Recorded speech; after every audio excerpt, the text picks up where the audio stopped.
കഥ തുടരുന്നു. സോഫയിൽ മലർന്നു കിടന്നുകൊണ്ട് ഡിറ്റക്റ്റീവ് പാട്രിക് ആലോചിച്ചു. ഡോക്ടർ സീറോ ഇന്നും ജീവിച്ചിരിക്കുന്നുണ്ട്. എന്നാൽ അയാൾ എവിടെയാണെന്ന് അജ്ഞാതമാണ്. മരിയ ബ്രൗണിന് ഡോക്ടറെപ്പറ്റി അറിയാമായിരുന്നു. എന്നാൽ അതുകൊണ്ട് എന്തു ഫലം? അവൾ മരിച്ചില്ലേ? വിമാനാപകടം മെഡിറ്ററേനിയൻ കടലിനോട് അടുത്ത് സ്പെയിനിലെ പർവ്വതത്തിനു സമീപം വച്ചാണ് സംഭവിച്ചത്. അപ്പോൾ ഡോക്ടർ രക്ഷപ്പെട്ട് ഇറങ്ങിയത് അവിടെ എവിടെയെങ്കിലും ആയിരിക്കണം. എന്നാൽ ഘോരവനങ്ങളും പർവ്വതങ്ങളും കൊണ്ട് നിറഞ്ഞ ആ പ്രദേശത്ത് എങ്ങനെയാണ് അയാൾ ജീവിച്ചത്? പർവ്വത പ്രദേശത്തു നിന്നും 100 മൈലുകളോളം സഞ്ചരിച്ചാലേ അല്പമെങ്കിലും സംസ്കാരമുള്ള ജനങ്ങളുടെ അടുത്തെത്തുകയുള്ളൂ. വിമാനത്തിൽ നിന്നും രക്ഷപ്പെടുവാനുള്ള ഏക മാർഗം പാരച്യൂട്ട് ധരിച്ച് വിമാനത്തിൽ നിന്നും ചാടുക എന്നുള്ളതാണ്. പാരച്യൂട്ട് സാവധാനത്തിൽ മാത്രമേ വായുവിലൂടെ താഴേക്ക് പോരുകയുള്ളൂ. എങ്കിലും ഭൂമിയുടെ ഉപരിതലത്തോട് സമീപിക്കും തോറും ഭൂമിയുടെ ആകർഷണശക്തി കൂടുന്നതിനാൽ പാരച്യൂട്ട് ഭൂമിയിൽ പതിക്കുന്നത് വേഗത്തിലായിരിക്കും. അങ്ങനെ പർവ്വതപ്രദേശത്ത് ശക്തിയായി വന്നു പതിച്ച അയാൾക്ക് യാതൊരു അപകടവും സംഭവിച്ചില്ലേ? അങ്ങനെ സംഭവിച്ചാൽ തീർച്ചയായും ലോകം അറിയുമായിരുന്നു. അത്രയേറെ അമ്പരപ്പുളവാക്കിയ ഒരു വിമാന അപകടമായിരുന്നു അത്. ആയിടയ്ക്ക് ഡോക്ടറുടെ പാരച്യൂട്ട് ഗ്രാമപ്രദേശത്തെത്തിയാൽ ആളുകൾ അത്ഭുതപ്പെടും, അതിനെക്കുറിച്ച് അന്വേഷിക്കും, പത്രങ്ങളിൽ വാർത്ത വരും. എന്നാൽ ഇതൊന്നും സംഭവിച്ചില്ല. അതിനാൽ ഡോക്ടർ മലപ്രദേശത്ത് തന്നെയാണ് ഇറങ്ങിയതെന്ന് സ്പഷ്ടം. അങ്ങനെയാണെങ്കിൽ എന്തെങ്കിലും അപകടം തീർച്ചയായും അയാൾക്ക് ഉണ്ടാകും. ചിലപ്പോൾ ബോധം തീരെ നശിച്ചെന്നും വരും. തല വല്ല പാറയിലും തട്ടി പൊട്ടിയെന്നും വരും. നിലത്ത് വീണു കഴിഞ്ഞ് ഒരു കാറ്റടിക്കുകയാണെങ്കിൽ പാരച്യൂട്ട് യാത്രക്കാരനെയും വലിച്ചിഴച്ചുകൊണ്ട് ചിലപ്പോൾ മൈലുകളോളം പോയി എന്നും വരാം. ആ പോക്കിൽ ചിലപ്പോൾ മരണമടഞ്ഞെന്നും വരാം. എന്നാൽ ഡോക്ടർ മരിച്ചിട്ടില്ല. അയാളെ ശ്രദ്ധയോടെ പരിചരിക്കുവാൻ ആരെങ്കിലും ഉണ്ടായിരുന്നിരിക്കണം. ചിലപ്പോൾ ഡോക്ടറുടെ കീഴിലുള്ള ഒരു ഗൂഢസംഘം തന്നെ അവിടെ ഉണ്ടായിരുന്നിരിക്കണം. അങ്ങനെയാണെങ്കിൽ ഇത് നേരത്തെ തന്നെ ആലോചിച്ചുറച്ച ഒരു പദ്ധതിയാണ്. എന്നാൽ കോടിക്കണക്കിന് ഡോളർ മുടക്കി നിർമ്മിച്ച ഒരു വിമാനവും 100 കണക്കിന് യാത്രക്കാരെയും അയാൾ നിഷ്കരണം എന്തിനു നശിപ്പിച്ചു? ഉത്തരം കിട്ടാത്തൊരു ചോദ്യമായി പാട്രിക്കിന് തോന്നി. ഇപ്പോൾ ആസ്ട്രേലിയയിൽ തന്നെ കാണും അയാളുടെ ഏജൻറ്റുകളുണ്ടെന്നുള്ളത് സത്യം. ആ സ്വർണ്ണക്കട്ടിയിൽ ഇസഡ് എന്ന ഇംഗ്ലീഷ് അക്ഷരം എഴുതിയിരുന്നത് പാട്രിക് ഓർത്തു. തീർച്ചയായും അത് സീറോ എന്നതിൻ്റെ ആദ്യാക്ഷരമാണ്. ഇസഡ് എന്ന പേരിൽ സംശയിക്കപ്പെടുന്ന പല കൊലപാതകങ്ങളും നടന്നതായി ഇൻസ്പെക്ടർ പറഞ്ഞത് അദ്ദേഹം ഓർമ്മിച്ചു. ലണ്ടനിൽ വെച്ച് മാർഗരറ്റിനെ കൊന്ന് തെംസ് നദിയിൽ ഉപേക്ഷിക്കാൻ തുടങ്ങിയതും ഇസഡിൻ്റെ ആളുകളാണല്ലോ. മറ്റുള്ള എത്രയെത്ര രാജ്യങ്ങളിൽ ഈ ഇസഡ് സംഭവവികാസങ്ങൾ സൃഷ്ടിക്കുന്നുണ്ടായിരിക്കും. ലോകത്തിന് തന്നെ ഒരു പേടിസ്വപ്നമായിരിക്കുന്നു ഇസഡ്. കൈവിരലുകൾക്കിടയിൽ എരിഞ്ഞുകൊണ്ടിരുന്ന കിങ് ആൻഡ് സ്പിങ് സിഗരറ്റ് അദ്ദേഹത്തിൻ്റെ വിരൽ പൊള്ളിച്ചു. പാട്രിക് കൈശക്തിയെ കുടഞ്ഞു. സ്വർണം കടത്തുന്ന ഏജന്റായ ആ യുവതിയെ തന്ത്രശാലിയായ പാട്രിക് കീഴ്പ്പെടുത്തിയപ്പോൾ ട്രെയിനിലെ ഉദ്യോഗസ്ഥന്മാർ അദ്ദേഹത്തെ പ്രശംസിച്ചു. പാട്രിക് ഒരു ഡിറ്റക്റ്റീവ് ആണെന്ന് കൂടി മനസ്സിലായപ്പോൾ അവർക്ക് അദ്ദേഹത്തോടുള്ള ബഹുമാനം പൂർവാധികം വർദ്ധിച്ചു. മറ്റു യാത്രക്കാരെ ആരെയും അറിയിക്കാതെ ശവം മാറ്റുകയും ചെയ്തു. ട്രെയിൻ നിർത്തുവാൻ ചുവന്ന പ്രകാശം കാണിക്കുവാനുള്ള കാരണം ബാഗ് യുവതിയെ ഏൽപ്പിക്കാൻ വേണ്ടി മാത്രമായിരുന്നു എന്ന് അദ്ദേഹം അവരെ പറഞ്ഞു മനസ്സിലാക്കി. എന്നാൽ മരിയയുടെ പക്കൽ നിന്ന് വാങ്ങിച്ച വയർലെസ് യന്ത്രത്തെപ്പറ്റി അദ്ദേഹം അവർക്ക് യാതൊരു അറിവും നൽകിയില്ല. ലോകത്തിൻ്റെ ഏത് മൂലയിലേക്കും സന്ദേശം അയക്കാവുന്ന ആധുനിക രീതിയിലുള്ള ഒരു വയർലെസ് യന്ത്രമായിരുന്നു അത്. ഇസഡിൻ്റെ ഗൂഢസംഘത്തിൻ്റെ രഹസ്യങ്ങളിലേക്ക് ആ യന്ത്രം വെളിച്ചം വീശുമെന്ന് അദ്ദേഹത്തിന് പൂർണ്ണ വിശ്വാസമുണ്ടായിരുന്നു. ട്രെയിൻ മണലാരണ്യത്തിലൂടെ കുതിച്ചുകൊണ്ടിരുന്നു. മണിക്കൂറുകൾ കഴിഞ്ഞപ്പോൾ ചന്ദ്രികയിൽ കുളിച്ചു നിൽക്കുന്ന പച്ച നിറം കലർന്ന പ്രദേശങ്ങൾ കണ്ടു തുടങ്ങി. പലതരം തോട്ടങ്ങളും. പ്രഭാതത്തിൽ 4 മണിയോടുകൂടി ആ നീണ്ട യാത്ര അവസാനിച്ചു. ട്രെയിൻ അഡ്ലൈഡ് താവളത്തിൽ നിന്നു. റെയിൽവേ ഓഫീസർ ഫോൺ വഴി പോലീസ് ഇൻസ്പെക്ടറോട് വിവരം അറിയിച്ചു. ഇൻസ്പെക്ടർ ഉടൻ സ്റ്റേഷനിലെത്തി. ഡിറ്റക്റ്റീവ് ഫ്രാൻസിസിൻ്റെ മരണശേഷം നിരാശനായി കഴിഞ്ഞിരുന്ന ഇൻസ്പെക്ടർക്ക് ഡിറ്റക്റ്റീവ് പാട്രിക്കിൻ്റെ ആഗമനം ആനന്ദം പ്രദാനം ചെയ്തതിൽ അത്ഭുതമില്ല. തൻ്റെ ആഗമനം രഹസ്യമായി സൂക്ഷിക്കുവാൻ പാട്രിക് ഇൻസ്പെക്ടറോടും റെയിൽവേ ഉദ്യോഗസ്ഥരോടും പറഞ്ഞു. അവർ സമ്മതിക്കുകയും ചെയ്തു. ഡിറ്റക്റ്റീവ് പാട്രിക്കിൻ്റെ താമസത്തിനായി ഇൻസ്പെക്ടർ ഒരു ഇരുനില കെട്ടിടമാണ് വിട്ടുകൊടുത്തത്. പട്ടണത്തിൻ്റെ കോലാഹലങ്ങളിൽ നിന്നും അല്പം ഒഴിഞ്ഞുമാറി ഇൻസ്പെക്ടർക്ക് സ്വന്തമായി ഉണ്ടായിരുന്ന ഒരു കെട്ടിടമായിരുന്നു അത്. അന്ന് തന്നെ പാട്രിക് അതിൽ താമസമാക്കുകയും ചെയ്തു. ഒരു സിഗരറ്റ് പുകച്ചുകൊണ്ട് സോഫയിൽ മലർന്നു കിടക്കുമ്പോഴാണ് പാട്രിക്കിൻ്റെ ചിന്തകൾ ഡോക്ടർ സീറോയിലേക്ക് പറന്നുപോയത്. കൈപൊള്ളിച്ച സിഗരറ്റിൻ്റെ കുറ്റി ആശ്രയിൽ തിരികിയിട്ട് വേറൊരു സിഗരറ്റ് കത്തിച്ചു. അദ്ദേഹം അതിൻ്റെ പുക ചുരുളുകളായി വായുവിലേക്ക് ഉയർത്തിക്കൊണ്ടിരുന്നു. ട്രേയിൽ കാപ്പിയുമായി ഒരു പെൺകുട്ടി അവിടേക്ക് കടന്നു വന്നു. പാട്രിക്കിന് ആവശ്യമായ ഭക്ഷണം പാകം ചെയ്യുന്നതിന് ഇൻസ്പെക്ടർ നിർത്തിയിരിക്കുന്നതാണ് അവളെ. ബെക്കി, 15 വയസ്സുള്ള ഒരു കൊച്ചു സുന്ദരി.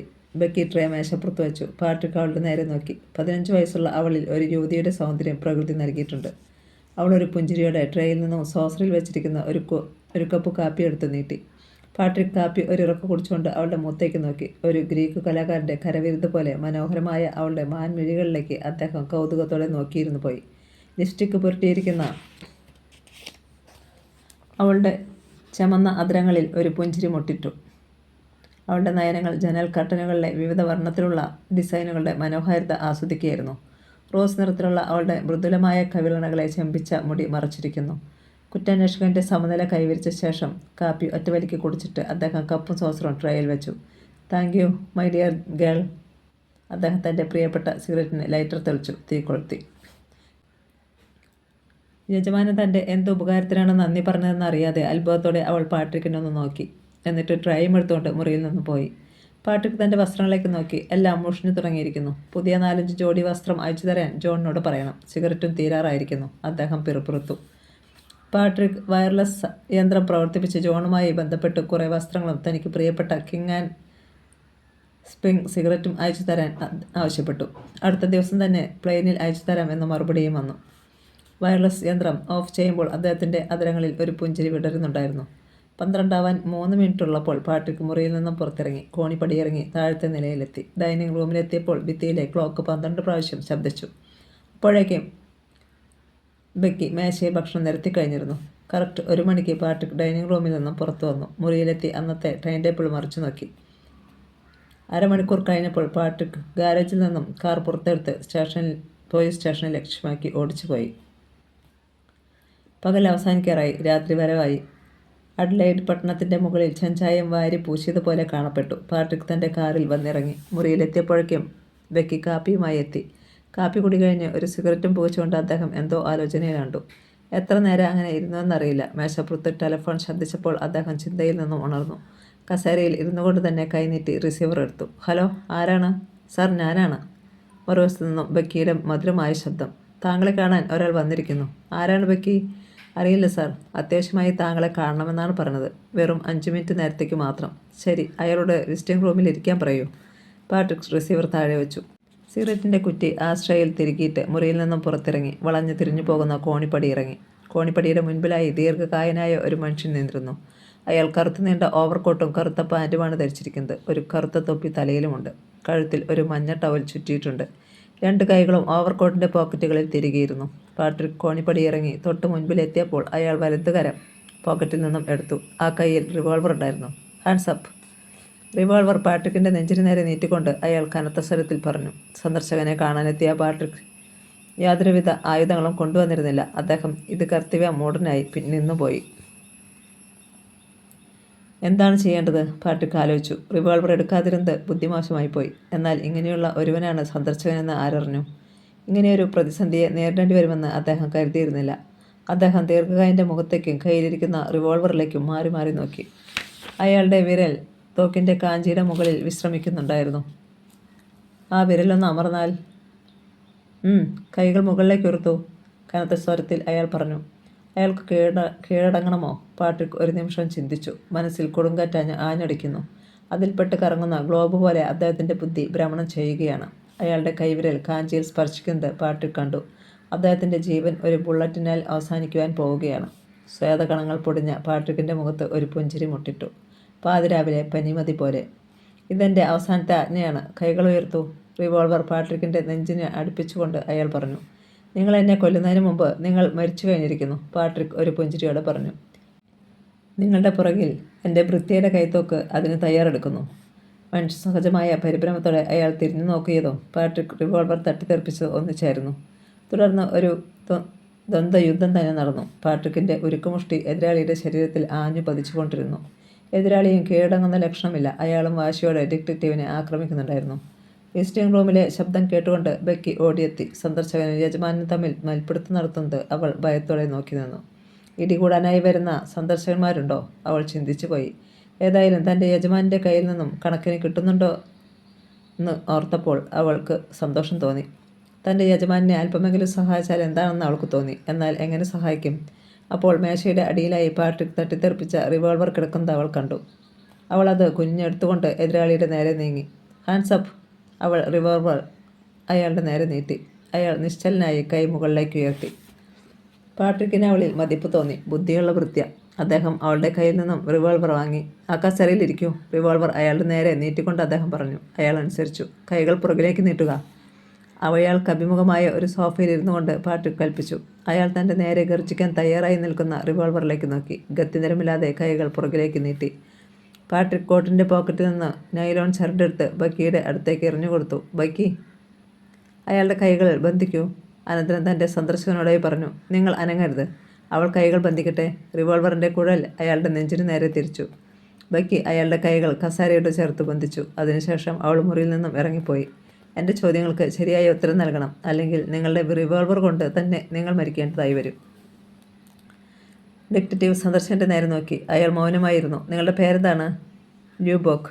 നിങ്ങൾ എന്തിനാണ് എന്നെ സന്ദർശിക്കാൻ വന്നത്? അത് നിങ്ങൾക്ക് മനസ്സിലായി കഴിഞ്ഞു. അയാൾ തൻ്റെ കഥ കഴിക്കുവാൻ വേണ്ടിയാണ് വന്നതെന്ന് പാട്രിക്കിന് മനസ്സിലായി. നിങ്ങളെ ആരാണെന്ന് ചോദിച്ചിരിക്കുന്നത്? അറിയില്ല. എന്ത്? നിങ്ങളെ അയച്ചു തരാനെന്ന് നിങ്ങൾക്കറിയില്ലേ? ഇല്ല. അരമണിക്കൂറിന് മുമ്പ് എനിക്ക് ഫോൺ സന്ദേശം ലഭിക്കുകയാണ് ചെയ്തത്. അപ്പോൾ നിങ്ങൾ എവിടെയായിരുന്നു? ഹോട്ടൽ ഡെൽഫിംഗറിൽ. എന്നെപ്പറ്റി നിങ്ങൾ എങ്ങനെ മനസ്സിലാക്കി? നിങ്ങളെപ്പറ്റി ഫോണിൽ വിശദമായി പറഞ്ഞിട്ടുണ്ടായിരുന്നു. നിങ്ങളുമായി ഫോണിൽ സംസാരിച്ചത് ആരാണെന്ന് അറിയില്ലേ? ഇല്ല. ഇല്ലേ? ആ മനുഷ്യൻ റിവോൾവറിലേക്ക് ഭീതിയോടെ നോക്കിക്കൊണ്ട് പറഞ്ഞു. അറിയാം. ആരാണ്? പച്ചക്കണ്ണട. എന്താണ് അങ്ങനെ പറഞ്ഞത്? അയാൾ എപ്പോഴും ഒരു പച്ചക്കണ്ണട ധരിക്കും. അയാളുടെ യഥാർത്ഥ പേരെന്താണ്? അറിയില്ല. എന്നെ കൊന്നാൽ നിങ്ങൾക്ക് എന്ത് പ്രതിഫലം കിട്ടും? $10,000. ആസ്ട്രേലിയ മുഴുവൻ ഈ ഗൂഢസംഘം പ്രവർത്തനം നടത്തുന്നുണ്ടോ? ഉണ്ട്. ലോകത്തിലെ ചില വൻകിട രാഷ്ട്രങ്ങളിലോ? നിങ്ങളുടെ സങ്കേതം എവിടെയാണ്? അറിയില്ല. ഞാനൊരു ഏജൻറ്റ് മാത്രമാണ്. എന്നെ ഏൽപ്പിക്കുന്ന ബാഗുകൾ അറിയിക്കുന്ന സ്ഥാനത്ത് എത്തിക്കും, അത്രമാത്രം. ആ ബാഗിലെന്തായിരിക്കും? സ്വർണമോ വെള്ളിയോ ആയിരിക്കും. നിങ്ങൾ എത്ര ബാഗ് കൊണ്ടുപോയിട്ടുണ്ട്? അത് എവിടെയെല്ലാമാണ് എത്തിച്ചത്? ഞാൻ 4 ബാഗ് കൊണ്ടുപോയിട്ടുണ്ട്. ബ്രോക്കൺ ഹിൽ, സിൽവർട്ടൺ എന്നിവിടങ്ങളാണ് 2 ബാഗ് സിഡ്നിയിലേക്കും ബല്ലാറാട്ട് റിഗോ എന്നിവിടങ്ങളിൽ നിന്നും 2 ബാഗ് പെർത്തിലേക്കും. ഈ ഇസഡ് എന്ന അക്ഷരം എന്തിനെയാണ് സൂചിപ്പിക്കുന്നത്? ഒരു നിമിഷം അയാൾ മൗനം അവലംബിച്ചു. പാട്രിക്കിനെ തുറച്ചു നോക്കി. പറയൂ. അറിയില്ല. ശരി. ഡോക്ടർ സീറോ ആരാണ്? അത് അയാൾ പറയാൻ മടിച്ചു. പറയൂ. അദ്ദേഹത്തിൻ്റെ കൽപ്പന പ്രകാരമാണ് പച്ചക്കണ്ണട ഞങ്ങളെ നിയന്ത്രിക്കുന്നതെന്നാണ് എനിക്ക് തോന്നിയത്. ഇപ്പോൾ സീറോ എവിടെയുണ്ട്? അറിയില്ല. അദ്ദേഹത്തെപ്പറ്റി വ്യക്തമായ അല്പമെങ്കിലും അറിയാവുന്നത് പച്ചക്കണ്ണടയ്ക്ക് മാത്രമാണ്. നിങ്ങൾ അയാളെ കണ്ടിട്ടുണ്ടോ? ഇല്ല. പച്ചക്കണ്ണടയെയോ? ചിലപ്പോൾ ഹോട്ടൽ ഡെൽഫിംഗറിൽ വരാറുണ്ട്. ജനൽ ചില്ലുകളെ തകർത്തുകൊണ്ട് ഒരു വെടിയുണ്ട പാഞ്ഞു വന്ന് ല്യൂബക്കിൻ്റെ തലയിൽ പതിച്ചു. ഒരലർച്ചയോടെ അയാൾ കസേരയോടുകൂടി മറിഞ്ഞു വീണു. പാട്രിക് റിവോൾവറുമായി വാതിൽക്കിലേക്ക് പാഞ്ഞു. അപ്പോൾ റോഡിലൂടെ ഒരു മഞ്ഞക്കാർ മിന്നൽ വേഗതയിൽ പാഞ്ഞു പോയി. പാട്രിക്കിന് എന്തെങ്കിലും ചെയ്യാൻ കഴിയുന്നതിന് മുമ്പ് ആ കാർ ദൃശ്യയിൽ നിന്നും അപ്രത്യക്ഷമായി കഴിഞ്ഞിരുന്നു. പാട്രിക് ആ മനുഷ്യൻ്റെ അടുത്തേക്ക് തിരിച്ചു വന്നു. അയാൾ കസേരയിൽ ബന്ധിച്ച മട്ടിൽ തന്നെ അവിടെ കിടപ്പുണ്ടായിരുന്നു. മുറിവിൽ നിന്നും രക്തം ഒലിച്ചുകൊണ്ടിരുന്നു. പാട്രിക് അയാളുടെ നെഞ്ചിൽ കൈവച്ചു. അയാളുടെ ഹൃദയസ്പന്ദനം നിലച്ചിരുന്നു. കർച്ചീഫ് കൊണ്ട് നെറ്റിയിലെ വിയർപ്പ് തുടച്ചിട്ട് ഡിറ്റക്റ്റീവ് പാട്രിക് പോലീസ് സ്റ്റേഷനിലേക്ക് ഡയൽ ചെയ്തു. സംഭവമെല്ലാം ഇൻസ്പെക്ടറെ അറിയിച്ചു. അതിനുശേഷം സോഫയിൽ വന്നിരുന്ന് ഒരു സിഗരറ്റിന് തീ കൊളുത്തി. മിനിറ്റുകൾക്കുള്ളിൽ പോലീസ് വാൻ ആ കെട്ടിടത്തിന് മുൻപിൽ വന്നു നിന്നു. പാട്രിക് ഇൻസ്പെക്ടറെ ശവശരീരം കാണിച്ചു കൊടുത്തു. ഇൻസ്പെക്ടർ അയാളുടെ വസ്ത്രങ്ങൾ പരിശോധിച്ചു. എന്നാൽ അദ്ദേഹത്തിന് യാതൊന്നും കിട്ടിയില്ല. 3 പോലീസുകാർ ചേർന്ന് ശവം എടുത്ത് വണ്ടിയിൽ കയറ്റി വണ്ടി ഓടിച്ചുപോയി. തസ്കരൻ്റെ കയ്യിൽ നിന്നും അത്ഭുതകരമാവണ്ണം ജീവനെ രക്ഷിക്കുകയും എതിരാളിയെ അടിമപ്പെടുത്തുകയും ചെയ്ത ഡിറ്റക്റ്റീവിനെ ഇൻസ്പെക്ടർ ശ്ലാഘിച്ചു. ഇവിടുത്തെ ഒരു ബാങ്കിൽ ചില മോഷണങ്ങൾ നടന്നിട്ടുണ്ട്. നർമ്മ സംഭാഷണത്തിന് ശേഷം ഇൻസ്പെക്ടർ പുതിയ വിഷയത്തിലേക്ക് കടന്നു. സംഭാഷണം ഇഷ്ടപ്പെട്ട മാറ്റിൽ പാട്രിക് ഇൻസ്പെക്ടറുടെ മുഖത്തേക്ക് നോക്കി. എന്നാൽ ബാങ്ക് മാനേജർ പറയുന്നത് അങ്ങനെയൊന്നും സംഭവിച്ചിട്ടില്ലെന്നാണ്. തൻ്റെ ബാങ്കിൽ നിന്നും മോഷണം നടന്നിട്ടില്ലെന്ന് അയാൾ ഉറപ്പിച്ചു പറയുന്നു. എന്നാൽ $1,00,000 കാണാനില്ലെന്ന് അയാൾ സമ്മതിക്കുന്നുമുണ്ട്. ഇൻസ്പെക്ടർ ഒരു ചുരുട്ടിന് തീ കൊളുത്തി. അങ്ങനെയാണല്ലേ? അയാൾക്ക് ഒരു മാനസിക തകരാറുമുണ്ടോ? ഡോക്ടർമാർ അയാളെ പരിശോധിച്ചു. ബ്രെയിനിൻ്റെ എന്തോ തകരാറ് കൊണ്ടാണെന്നാണ് അവർ പറയുന്നത്. എന്താണെന്ന് വ്യക്തമായി അവർക്കും അറിഞ്ഞുകൂടാ. പാട്രിക് എന്തോ ചിന്തിച്ചുകൊണ്ടിരുന്നു. മോഷണത്തെപ്പറ്റി താങ്കളുടെ അഭിപ്രായം എന്താണ്? പാട്രിക് ഇൻസ്പെക്ടറെ മുഖത്തേക്ക് നോക്കി. ഒന്നുകിൽ ബാങ്ക് കവർച്ച ചെയ്യപ്പെട്ടതാണ്, അല്ലെങ്കിൽ മാനേജർ തന്നെയായിരിക്കും പണം അപഹരിച്ചിട്ടുള്ളത്. എന്നിട്ട് ഈ വിധത്തിൽ അഭിനയിക്കുന്നതുമാവാം. ഇൻസ്പെക്ടർ അലസമായി പുക വായുവിലേക്ക് ഊതി. എൻ്റെ അഭിപ്രായം ഇത് ഒരു കവർച്ച തന്നെയാണെന്നാണ്. മാനേജർ ഇതിൽ നിസ്സഹായനാണ്. അയാളുമായി സംസാരിക്കുവാൻ ഒരവസരം ഉണ്ടാക്കി തരുമോ? തീർച്ചയായും. ഇൻസ്പെക്ടറുടെ കാറിൻ്റെ പ്രകാശം അകന്നു പോകുന്നത് പാട്രിക് നോക്കിയിരുന്നു. അടുത്ത ദിവസം 10 മണിയായപ്പോൾ ഇൻസ്പെക്ടർ ഡിറ്റക്റ്റീവ് പാട്രിക്കിനെ ഫോണിൽ വിളിച്ചു. പാട്രിക് ഫോൺ അറ്റൻഡ് ചെയ്തു. ഹലോ, ആരാണ്? ഇൻസ്പെക്ടറോ? എന്തുണ്ട് വിശേഷം? ബാങ്ക് മാനേജർ എത്തിയിട്ടുണ്ടെന്നോ? ഞാൻ ഉടനെ എത്തിയേക്കാം. വെറും 5 minute. Okay, thanks. Patrick receiver താഴെ വെച്ചു. മാനസികമായി തകരാറ് സംഭവിച്ച ബാങ്ക് മാനേജറുമായി സംസാരിക്കുന്നതിന് ഇൻസ്പെക്ടർ ഒരവസരം ഉണ്ടാക്കിയിരിക്കുന്നു. പാട്രിക് വേഗം ഡ്രസ്സിംഗ് റൂമിലേക്ക് കയറി. മിനിറ്റുകൾക്കുള്ളിൽ അദ്ദേഹം മുറിയിൽ നിന്നും പുറത്തിറങ്ങി. അപ്പോഴേക്കും ബെക്കി ഒരു കപ്പ് കാപ്പിയുമായി എത്തി. കാപ്പി ഒറ്റവലിക്ക് കുടിച്ചിട്ട് പാട്രിക് ഗാരേജിൽ നിന്നും കാറിറക്കി. ആ തിളക്കമുള്ള കാർ പോലീസ് സ്റ്റേഷനിലേക്ക് വായുവേഗത്തിൽ പാഞ്ഞുപോയി. 10:05 ആ കാർ സ്റ്റേഷൻ ഗേറ്റിന് മുമ്പിൽ നിന്നു. പാട്രിക് കാവൽ പോലീസുകാരനെ ഐഡന്റിറ്റി കാർഡ് കാണിച്ചു. പോലീസുകാരൻ ഗേറ്റ് തുറന്നു കൊടുത്തു. കാർ സ്റ്റേഷൻ മുറ്റത്തേക്ക് പ്രവേശിച്ചപ്പോൾ ഇൻസ്പെക്ടർ വിസിറ്റിംഗ് റൂമിൽ നിന്നും ഇറങ്ങി വന്നു. ഇൻസ്പെക്ടർ മാനേജരെ പാട്രിക്കിന് പരിചയപ്പെടുത്തി. നിങ്ങൾ സംസാരിക്കൂ, ഞാൻ ഉടനെ തന്നെ വരാം. എന്തോ അത്യാവശ്യ ജോലി തീർക്കാനുണ്ടെന്ന് പറഞ്ഞ് ഇൻസ്പെക്ടർ മുറിക്ക് പുറത്തിറങ്ങിപ്പോയി.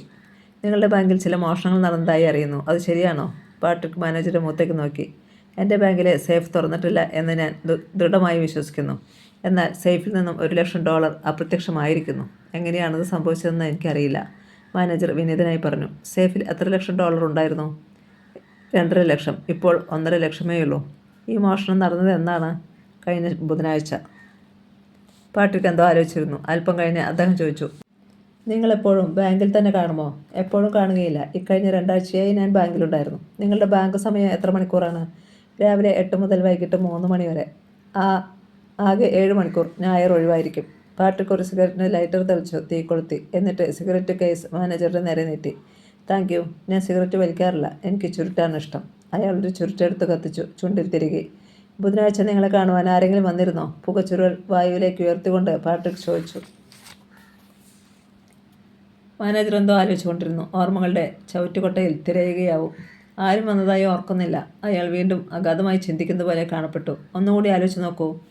തുറന്നിട്ടിരിക്കുന്ന ജനലിൽ കൂടി ചക്രവാളത്തിൻ്റെ അനന്തതയിലേക്ക് കണ്ണു നട്ടുകൊണ്ട് അയാളിരുന്നു. ആ മധ്യവയസ്കൻ്റെ മുഖത്ത് വിവിധ വികാരങ്ങൾ മിന്നിമറയുന്നത് ഡിറ്റക്റ്റീവ് പാട്രിക് ശ്രദ്ധിച്ചു. അയാളുടെ ഉയർന്ന നെറ്റിയിൽ ചുളിവുകൾ വീണു. മറവിയുടെ ഇരുളടഞ്ഞ മൂലകളിൽ അയാളുടെ മനസ്സ് തപ്പിത്തടയുകയാണ്. ആ മുഖത്ത് പ്രത്യക്ഷപ്പെടുന്ന ഭാവങ്ങൾ വായിക്കാൻ പാട്രിക് പണിപ്പെടുകയായിരുന്നു. ഇത്ര കൂടുതലായി ആലോചിക്കാൻ എന്താണുള്ളത്? മോഷണം നടന്നിട്ട് വെറും 2 ദിവസമായിട്ടുള്ളൂ. എന്നിട്ടും അന്നത്തെ സംഭവങ്ങൾ നൂറ്റാണ്ടുകളുടെ പഴക്കമുള്ളതുപോലെ അയാൾക്ക് തോന്നുന്നു. എത്ര തന്നെ ആലോചിച്ചിട്ടും പിടികിട്ടുന്നില്ല. എന്തോ നിഗൂഢ രഹസ്യം ഇതിൽ കിടന്നു കറങ്ങുന്നില്ലേ? ഉണ്ട്, ഇതിലെന്തോ രഹസ്യമുണ്ടെന്ന് പാട്രിക്കിന് തോന്നി. ആരോ വന്നെന്നാണ് എനിക്ക് തോന്നുന്നത്. ശരിക്കും ഓർക്കുന്നില്ല. നിങ്ങളുടെ ബാങ്കിൽ എത്ര പേർ ജോലി ചെയ്യുന്നുണ്ട്? സിഗരറ്റിൻ്റെ ചാര ആഷയിൽ തട്ടിക്കൊണ്ട് കുറ്റന്വേഷകൻ ചോദിച്ചു. 9 പേർ. നിങ്ങളുടെ പ്രൈവറ്റ് സെക്രട്ടറി ആരാണ്? Miss Nancy Charles. നിങ്ങളുടെ ബാങ്കിൻ്റെ സുരക്ഷിതത്തിനായി പ്രൈവറ്റ് ഡിറ്റക്റ്റീവിനെ നിയമിച്ചിട്ടുണ്ടോ? ഇല്ല, ഒരു കാവൽക്കാരൻ മാത്രം. Add job. അയാൾ ശക്തനാണ്. എതിരാളിയെ നിഷ്പ്രയാസം തോൽപ്പിക്കത്തക്ക അഭ്യാസം അയാൾ പഠിച്ചിട്ടുണ്ട്. ആൾ വിശ്വസ്തനുമാണ്. എപ്പോഴാണ് മോഷണം നടന്നത്? രാത്രിയിലോ പകലോ? നിങ്ങളുടെ അഭിപ്രായം എന്താണ്? പകലായിരിക്കണം. ട്രെയിനിൽ ആഡ് ജോബ് ഉള്ളപ്പോൾ ആരും കവർച്ചക്കായി വരുമെന്ന് തോന്നുന്നില്ല. ജനൽ ചില്ലുകളോ മറ്റോ തകർത്ത് മോഷ്ടാവ് ഉള്ളിൽ കടന്നിട്ടുണ്ടോ? ഇല്ല. ശരി, സേഫിൻ്റെ താക്കോലാരുടെ കയ്യിലാണ്? എൻ്റെ കയ്യിൽ തന്നെ. രാവിലെ ബാങ്ക് തുറക്കുന്നതും വൈകുന്നേരം അടയ്ക്കുന്നതും ഞാൻ തന്നെയാണ്. നിങ്ങൾ പറയുന്നതിൽ എനിക്ക് വിശ്വാസം തോന്നുന്നില്ല, പുക അലസമായി ഊതിക്കൊണ്ട് പാട്രിക് പറഞ്ഞു. കാരണം? അയാൾ പാട്രിക്കിന് നേരെ നോക്കി. നിങ്ങൾ പറയുന്നത് പണം കളവ് പോയി എന്നാണ്. എന്നാൽ നിങ്ങൾ പറയുന്ന ഓരോ വാക്കും നിങ്ങൾക്കെതിരാണ്, പാട്രിക് പറഞ്ഞു. മാനേജർ ഒന്നും മനസ്സിലാകാത്ത മട്ടിൽ അദ്ദേഹത്തെ തുറച്ചു നോക്കി. രാത്രിയിൽ മോഷണം നടന്നിട്ടില്ലെന്ന് നിങ്ങൾ വിശ്വസിക്കുന്നു. പകലൊരു മോഷണം നടന്നാൽ നിങ്ങളോ നിങ്ങളുടെ ജോലിക്കാരോ അറിയാതിരിക്കുകയില്ല. എന്നാൽ അവർക്കതിനെപ്പറ്റി യാതൊരു അറിവുമില്ല. മാത്രമല്ല, സേഫിൻ്റെ താക്കോലും നിങ്ങളുടെ കയ്യിലാണ്. പിന്നെ എങ്ങനെയാണ് വേറൊരു സേഫ് തുറക്കുന്നത്? അപ്പോൾ നിങ്ങൾ തന്നെയാണ് പണം മാറ്റിയിരിക്കുന്നതെന്ന് ഞാൻ വിശ്വസിക്കുന്നു. പാട്രിക് സിഗരറ്റിൻ്റെ കുറ്റി ആശ്രയിൽ തിരികെ. മാനേജർ ഒരു പ്രതിമ പോലെ ഇരുന്നു. ബാങ്കിലെ സേഫിന് എത്ര താക്കോലുണ്ട്? പാട്രിക് വീണ്ടും എന്തോ ആലോചിച്ചുകൊണ്ട് ചോദിച്ചു. 2. 2 നിങ്ങളുടെ കയ്യിലാണോ? അല്ല, ഒന്ന് മാർട്ടിൻ എന്നൊരാളുടെ കയ്യിലാണ്. ഞങ്ങൾ 2 പേരും കൂടിയാണ് ബാങ്ക് നടത്തുന്നത്. മാർട്ടിൻ ഇപ്പോൾ എവിടെയുണ്ടോ? ഉണ്ട്. മോഷണം പോകുന്ന അന്നും അയാൾ ഇവിടെ ഉണ്ടായിരുന്നോ? ഇല്ല, കാൻബറയിൽ എന്തോ അത്യാവശ്യത്തിന് പോയിരിക്കുകയായിരുന്നു. നിങ്ങൾക്ക് അയാൾ സംശയമുണ്ടോ? ഇല്ല, മാർട്ടിൻ വിശ്വസ്തനാണ്. സംഭവം നടക്കുമ്പോൾ അയാൾ സ്ഥലത്തുണ്ടായിരുന്നില്ലല്ലോ. നിങ്ങൾക്ക് ആരെങ്കിലും സംശയമുണ്ടോ? ഇല്ല സാർ, ഞാൻ ആരെയും സംശയിക്കുന്നില്ല. എൻ്റെ ജോലിക്കാരെല്ലാം വിശ്വസ്തരാണ്. എന്നാൽ ഞാനിത് പറയുമ്പോൾ താങ്കൾ എന്നെ ബലമായി സംശയിക്കുമായിരിക്കും. എന്നാൽ ഒന്നെനിക്കറിയാം, ഞാൻ ആ പണം മാറ്റിയിട്ടില്ല. പിന്നെ എങ്ങനെയാണ് അത് അപ്രത്യക്ഷമാകുന്നതെന്ന് അറിഞ്ഞുകൂടാ. എല്ലാം ഒരു മായ പോലെ എന്നിൽ നിന്നും അകന്നുപോയതായി എനിക്ക് തോന്നുന്നു. അയാൾ ജാലകത്തിലൂടെ വെളിയിലേക്ക് നോക്കിക്കൊണ്ട് പറഞ്ഞു. അപസർപ്പകൻ്റെ നെറ്റിയിൽ ചുളിവുകൾ വീണു. അദ്ദേഹത്തിലെ കുറ്റാന്വേഷകൻ തലയുയർത്തി. എന്തായിരിക്കും മാനേജർ ഹാൽസിന് സംഭവിച്ചിരിക്കുന്നത്? എന്തോ ഒരു ഭീകര രഹസ്യം അയാൾ ഒളിക്കുന്നുണ്ട്, അല്ലെങ്കിൽ അയാളിൽ ഒളിഞ്ഞിരിക്കുന്നുണ്ട്, ഒളിപ്പിച്ചു വച്ചിട്ടുണ്ട്. അതെന്തായിരിക്കും? ആ രഹസ്യം എന്താണെന്ന് മനസ്സിലാക്കിയാൽ മോഷ്ടാവിനെയും കണ്ടുപിടിക്കാമെന്ന് പാട്രിക്കിന് തോന്നി. ബുധനാഴ്ച നിങ്ങളെ അന്വേഷിച്ച് ആരെങ്കിലും വന്നതായി ഓർക്കുന്നുണ്ടോ? ഒന്നുകൂടി ആലോചിച്ച് നോക്കൂ, അദ്ദേഹം ചോദിച്ചു. ഹാൻസ് ഓർമ്മയുടെ പേജുകൾ പുറകോട്ട് മറിച്ചു. ബുധനാഴ്ചയെ കുറിക്കുന്ന പേജിൽ മനസ്സ് തങ്ങി നിന്നു. ഇരുളടഞ്ഞ ആഫ്രിക്കൻ വനത്തിന്റെ മധ്യത്തിൽ നിൽക്കുന്നതുപോലെ മനസ്സിൽ ഒരു ശൂന്യത കടന്നുകൂടി. അന്നത്തെ യാതൊരു സംഭവവും ഓർമ്മിക്കുന്നില്ല. ആ ദിവസത്തെ ഓർമ്മകളുടെ മുകളിൽ കട്ടിയുള്ള കറുത്ത തിരശ്ശീല ഇട്ടിരിക്കുന്നതുപോലെ അയാൾക്ക് തോന്നി. ഇല്ല സാർ, ഒന്നും ഓർമ്മിക്കുന്നില്ല. അന്നത്തെ ദിവസത്തിന് യുഗങ്ങളുടെ പഴക്കമുള്ളതായി എനിക്ക് തോന്നുന്നു. ആ ദിവസത്തെക്കുറിച്ച് ഓർക്കുമ്പോൾ എൻ്റെ മനസ്സിൽ ഒരു ശൂന്യത അനുഭവപ്പെടുന്നു. ആ ശബ്ദത്തിൽ ചെറിയൊരു ഇടർച്ച ബാധിച്ചിരിക്കുന്നു.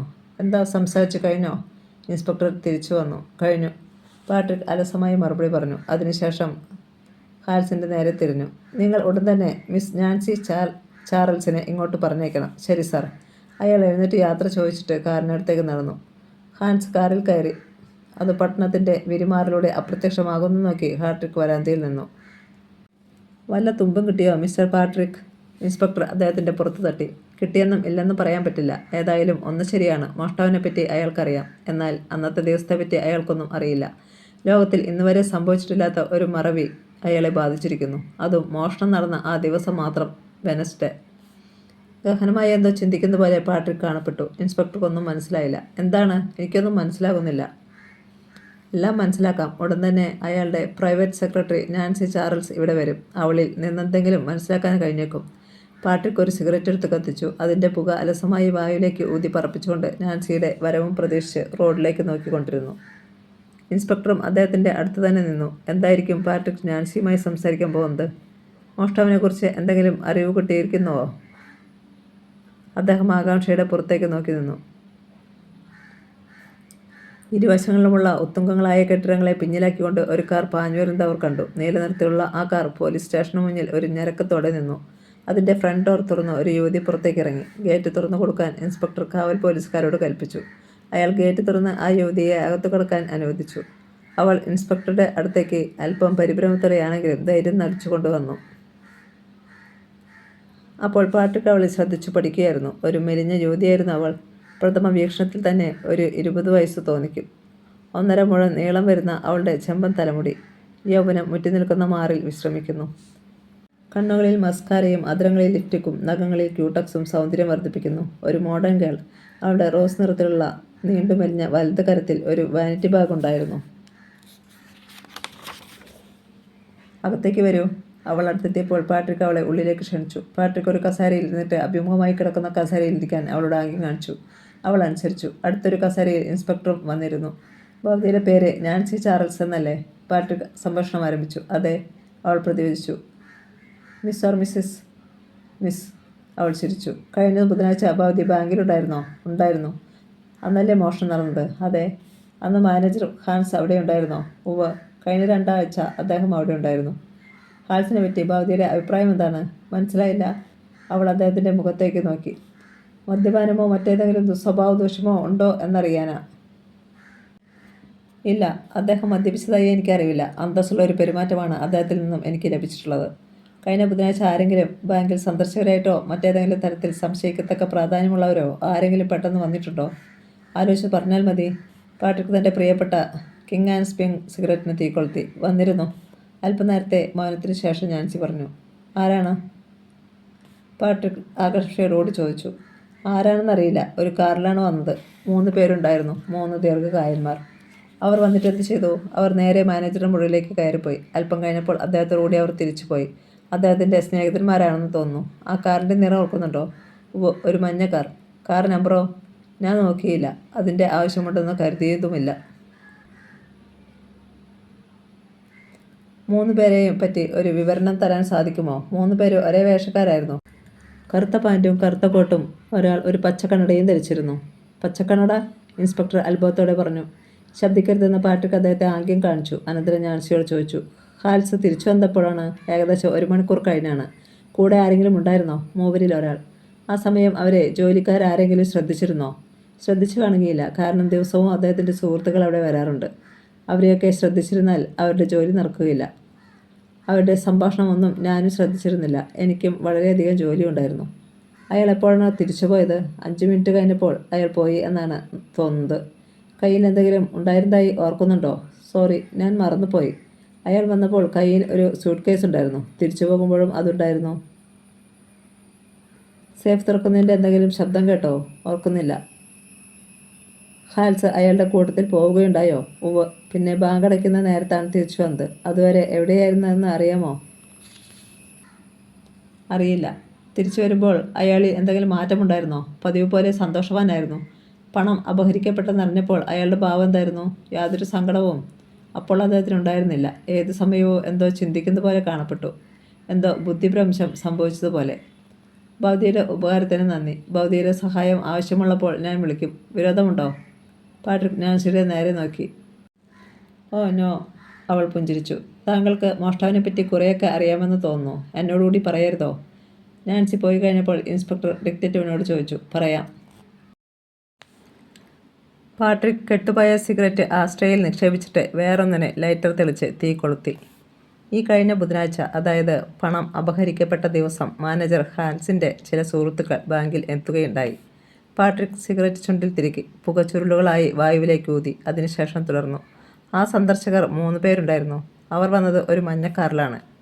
ഇസറിൻ്റെ ആളുകൾ സഞ്ചരിക്കുന്ന വാഹനം മഞ്ഞക്കാറാണെന്നാണ് എൻ്റെ അറിവ്. മൂവരുടെയും വസ്ത്രങ്ങൾ ഒരേ തരത്തിലുള്ളതും ഒരുവൻ പച്ചക്കണ്ണട ഉപയോഗിച്ചിരുന്നതിനാലും അവർ ഇസറിൻ്റെ ആളുകളാണെന്ന് ന്യായമായും വിചാരിക്കാവുന്നതാണ്. പച്ചക്കണ്ണടയെപ്പറ്റി താങ്കൾക്ക് അറിവുള്ളതാണല്ലോ? ഒന്ന് നിർത്തിയിട്ട് പാട്രിക് തുടർന്നു. അല്പസമയത്തിന് ശേഷം ഹാൽസും അവരുടെ കൂടെ പുറത്തുപോയി. 1 മണിക്കൂറിന് ശേഷം ഹാൽസ് തിരിച്ചു വന്നപ്പോൾ അവരിൽ ഒരുവൻ മാത്രമേ ഉണ്ടായിരുന്നുള്ളൂ.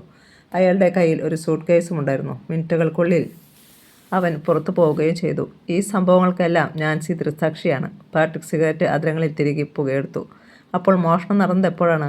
ഇൻസ്പെക്ടർ ചോദിച്ചു. ഹാൽസ് ദീർഘകായന്മാരിൽ ഒരുവനുമായി മുറിയിൽ വന്നപ്പോൾ തന്നെ മോഷണം നടത്തിയിട്ടുണ്ട്. വലിച്ചെടുത്ത പുക ഊതി കളഞ്ഞിട്ട് അദ്ദേഹം പറഞ്ഞു. അപ്പോൾ ഹാൻസ് സമ്മതിച്ചിരിക്കുമോ? ഇൻസ്പെക്ടർക്ക് വിശ്വസിക്കാൻ സാധിച്ചില്ല. അയാളെ ഭീഷണിപ്പെടുത്തിയിരിക്കാം. നിശബ്ദനായി പണം എടുത്തു തന്നില്ലെങ്കിൽ കൊന്നുകളയുമെന്ന് തോക്ക് ചൂണ്ടി ഭീഷണിപ്പെടുത്തിയാൽ ഹാൽസ് അനുസരിക്കുകയില്ലെന്ന് താങ്കൾക്ക് തോന്നുന്നുണ്ടോ? അങ്ങനെയാണെങ്കിൽ എന്തുകൊണ്ട് വിവരം ഹാൽസ് പറഞ്ഞില്ല? വരട്ടെ, പറയാം.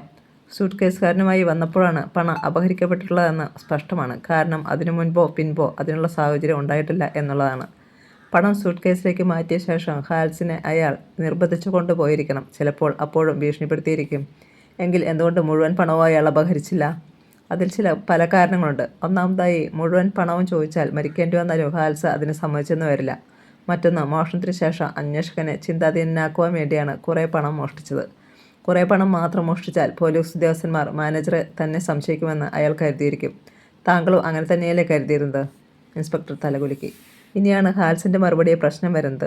ഹാൽസിൻ്റെ മനസ്സിൽ നിന്നും അന്നത്തെ സംഭവങ്ങൾ നീക്കം ചെയ്യാൻ പറ്റിയ എന്തെങ്കിലും മരുന്ന് അവർ നൽകിയിരിക്കും. ഡോക്ടർ സീറോ ഒരു ശാസ്ത്രജ്ഞനായിരുന്നതിനാൽ അതിന് പ്രയാസമുണ്ടെന്ന് തോന്നുന്നില്ല. മനുഷ്യനിൽ ഒരിക്കലും വീണ്ടെടുക്കാൻ കഴിയാത്ത തരത്തിലുള്ള മറവിയുണ്ടാക്കാൻ കഴിവുള്ള എന്തെങ്കിലും മരുന്ന് അയാൾ കണ്ടുപിടിച്ചിരിക്കാം. അതിനാലാണ് ആ ദിവസത്തെപ്പറ്റി ചിന്തിക്കുമ്പോൾ അയാളുടെ മനസ്സിൽ ഒരു ശൂന്യതയുണ്ടാകുന്നത്. പാട്രിക് കെട്ടുപോയ സിഗരറ്റ് ആസ്ട്രയിൽ തിരികിയിട്ട് മറ്റൊന്നിനെ തീ കൊളുത്തി. താങ്കളുടെ അഭിപ്രായം ശരിയാണെന്നാണ് എനിക്ക് തോന്നുന്നത്. ഇൻസ്പെക്ടർ പാട്രിക്കിൻ്റെ അഭിപ്രായം ശരിവെച്ചു. പുക വായുവിലേക്ക് തുപ്പി പറപ്പിക്കുന്നതിനിടയിൽ അദ്ദേഹം പറഞ്ഞു. പെട്ടെന്ന് മേശപ്പുറത്തിരുന്ന ഫോൺ ശബ്ദിച്ചു. ഇൻസ്പെക്ടർ ഫോൺ അറ്റൻഡ് ചെയ്തു. ഹലോ, ആരാണ്? ഞാനാണ്, സിൽവിയ. മറുവശത്തു നിന്നും സ്ത്രീയുടെ ശബ്ദം. ഹായ്, എന്തുണ്ട് വിശേഷം? പലതുമുണ്ട്. ഇന്നെന്താ മിസ്സിന് ഇത്ര വലിയ ദേഷ്യം? ഇപ്പോൾ എന്തെടുക്കുന്നു? പോലീസ് ഇൻസ്പെക്ടറുമായി സംസാരിക്കുന്നു. ഓഹോ, എന്താണ് വിളിച്ചത്? കാര്യം പറയൂ. ഡിറ്റക്റ്റീവ് പാട്രിക് അവിടെയുണ്ടോ? അദ്ദേഹം കേസ് അന്വേഷിച്ച് വളരെ ക്ഷീണിച്ചിരിക്കുകയാണ്. ഇനി അദ്ദേഹത്തെ വിഷമിപ്പിക്കാതെ. അദ്ദേഹം അവിടെയുണ്ടെങ്കിൽ ഒന്ന് വരാൻ പറയൂ. ഞാൻ വന്നാൽ പോരെ? പാട്രിക് തന്നെ വേണമെന്ന് എന്തത്ര നിർബന്ധം? ഞാനേ ഒന്നിങ്ങ് വരാൻ പറയൂ. ചില കാര്യങ്ങൾ സംസാരിക്കാനുണ്ട്. പറയാൻ മനസ്സില്ല. ഇൻസ്പെക്ടർ റിസീവർ താഴെ വെച്ചു. ഏതോ പെൺകുട്ടിയാണെന്ന് തോന്നുന്നല്ലോ? പാട്രിക് ചോദിച്ചു. താങ്കൾ എങ്ങനെ അറിഞ്ഞു ഞാനൊരു പെൺകുട്ടിയോടാണ് സംസാരിച്ചതെന്ന്? ഇൻസ്പെക്ടർ ചോദിച്ചു. സംസാരം കേട്ടാൽ അറിഞ്ഞുകൂടെ? ഡിറ്റക്റ്റീവ് ഫ്രാൻസിസിൻ്റെ സഹോദരിയായിരുന്നു സിൽവിയ. മിസ്റ്റർ പാട്രിക്കിനെ അവൾക്കൊന്ന് കാണണമെന്ന്, എന്തോ സംസാരിക്കാനുണ്ടെന്ന്. ഓ, അങ്ങനെയാണോ? ഫ്രാൻസിസിൻ്റെ മരണം ഇപ്പോഴും അവളെ ദുഃഖിപ്പിക്കുന്നുണ്ടായിരിക്കും. ഫ്രാൻസിസിൻ്റെ മരണശേഷം അവളിൽ ചില മാറ്റങ്ങൾ വന്നിട്ടുണ്ട്. ചിലപ്പോൾ നല്ല സന്തോഷമായിരിക്കും, അല്ലെങ്കിൽ എന്തെങ്കിലും ചിന്തിച്ചുകൊണ്ട് ധ്യാനനിരതയായിരിക്കും. പാവം പെൺകുട്ടി. ഇൻസ്പെക്ടർ സഹതാപം പ്രകടിപ്പിച്ചു. പാട്രിക് ഇൻസ്പെക്ടറോട് യാത്ര പറഞ്ഞു കാറിൽ കയറി സിൽവിയയുടെ ഭവനത്തെ ലക്ഷ്യമാക്കി ഓടിച്ചുപോയി. ഗേറ്റിൽ കാർ വന്ന് നിന്നപ്പോൾ വാച്ച്മാൻ ഓടി വന്ന് ഗേറ്റ് തുറന്നു. കാർ പോർട്ടിക്കോയിൽ പ്രവേശിച്ചു. കാറിൽ നിന്നിറങ്ങിയ പാട്രിക് വാച്ച്മാനെ അടിമുടിയൊന്ന് വീക്ഷിച്ചു. ദൃഢഗാത്രനായ ഒരു ആചാനബാഹു. സിൽവിയ ഡോർ കർട്ടൻ മാറ്റി ഭൂമുഖത്തേക്ക് ഇറങ്ങി വന്നു. Hello detective. വാച്ച്മാനിൽ ശ്രദ്ധ കേന്ദ്രീകരിച്ചു നിന്ന പാട്രിക് ദൃഷ്ടികൾ പിൻവലിച്ചു. മനോഹരമായി പുഞ്ചിരിച്ചുകൊണ്ട് നിൽക്കുന്ന ആ തരുണിയെ അദ്ദേഹം ഒരു നിമിഷം നോക്കി നിന്നുപോയി. അനന്തരം അദ്ദേഹം പൂമുഖത്തേക്ക് കയറി. സിൽവിയ പാട്രിക്കിനെ ഉള്ളിലെ മുറിയിലേക്ക് ആനയിച്ചു. അപ്പോൾ അദ്ദേഹം അവളെ ശ്രദ്ധിക്കുകയായിരുന്നു. ബ്രിട്ടീഷ് യുവതികൾ ധരിക്കുന്ന തരത്തിലുള്ള ഉടുപ്പുകളാണ് അവൾ ധരിച്ചിരിക്കുന്നത്. അവളുടെ തലമുടിക്ക് നാൻസിയുടെ മുടിയേക്കാളും നീളക്കൂടുതലുണ്ടായിരുന്നെങ്കിലും ജഗനഭാഗം വരെ എത്തുമായിരുന്നില്ല. അവളുടെ നൃത്തത്തിന് പ്രത്യേക ഭംഗിയുള്ളതായി അദ്ദേഹത്തിന് തോന്നി. ഇവിടെ ഇരിക്കുക കേട്ടോ, ഞാനിപ്പോൾ വരാം. പാട്രിക്കിനെ ഒരു സോഫയിൽ ആസനസ്ഥനാക്കിയിട്ട് അവൾ ഡോർ കർട്ടൻ മാറ്റി അടുത്ത മുറിയിലേക്ക് നടന്നു പറഞ്ഞു. അവൾ പോയി കഴിഞ്ഞപ്പോൾ പാട്രിക് മുറി മുഴുവൻ കണ്ണോടിച്ചു. ജീവിത സുഖം വർദ്ധിപ്പിക്കുന്ന ആധുനിക സജ്ജീകരണങ്ങളെല്ലാം തന്നെ ആ മുറിയിലുണ്ടായിരുന്നു. ഭിത്തിയിൽ ഫ്രാൻസിസിന്റെ ഫോട്ടോ സ്ഥാനം പിടിച്ചിട്ടുണ്ടായിരുന്നു. പാട്രിക് ഫോട്ടോയിലേക്ക് തന്നെ നോക്കിയിരുന്നു. അപ്പോഴേക്കും സിൽവിയ വാതിൽക്കൽ പ്രത്യക്ഷപ്പെട്ടു. എന്തിനാണ് അകത്തേക്ക് പോയത്? പാട്രിക് അവളുടെ നേരെ നോക്കി. താമസിയാതെ മനസ്സിലാകും, അവൾ പുഞ്ചിരിച്ചു. എന്തിനാണ് എന്നോട് വരാൻ പറഞ്ഞത്? അതും പറയാം, 5 മിനിറ്റ് കഴിഞ്ഞോട്ടെ. അവൾ വാതിലിന് നേരെ നോക്കി. ഒരു പരിചാരിക വാതിൽക്കൽ പ്രത്യക്ഷപ്പെട്ടു. മിനിറ്റുകൾക്കുള്ളിൽ മേശയിൽ കാപ്പിയും പലഹാരങ്ങളും നിരന്നു. സൽക്കരിക്കുവാനാണോ എന്നെ വിളിച്ചത്? കാപ്പി കുടിക്കുന്നതിനിടയിൽ പാട്രിക് ചോദിച്ചു. അങ്ങനെയും കരുതാം, അവൾ പുഞ്ചിരിച്ചു. ഇനി കാര്യം പറയരുതോ? കാപ്പി കുടി കഴിഞ്ഞ് തനിക്ക് പ്രിയപ്പെട്ട ഒരു കിങ് ആൻഡ് സ്പിങ്സിന് തീ കൊളുത്തിക്കൊണ്ട് പാട്രിക് ചോദിച്ചു.